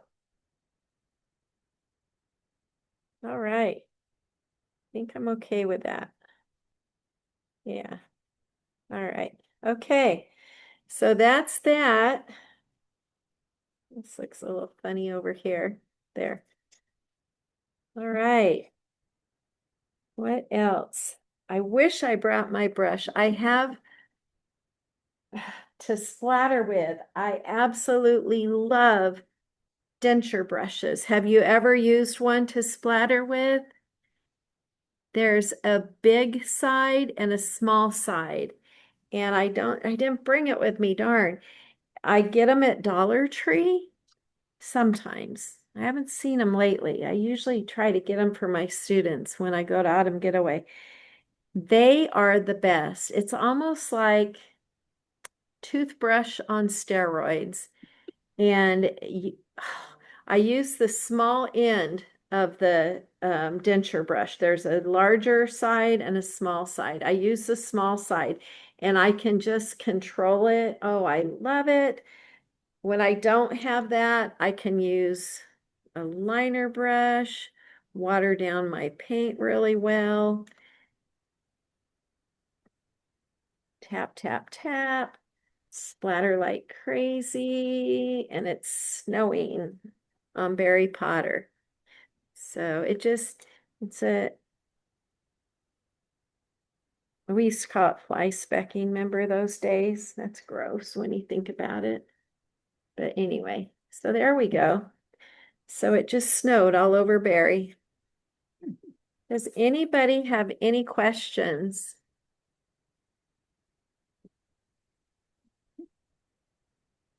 Somebody just came to the front door. Thank you so much, Heidi. This is so wonderful. Thank you. I appreciate your kindness, trust No, me. I learned so much. Thank you. Good.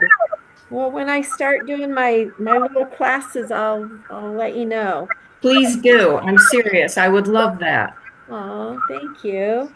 Well, I just need to unlock the front door real quick. I'll be right back, girls.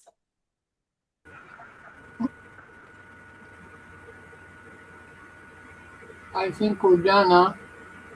Well, I think I can turn off the recording. Okay, I am back. All right.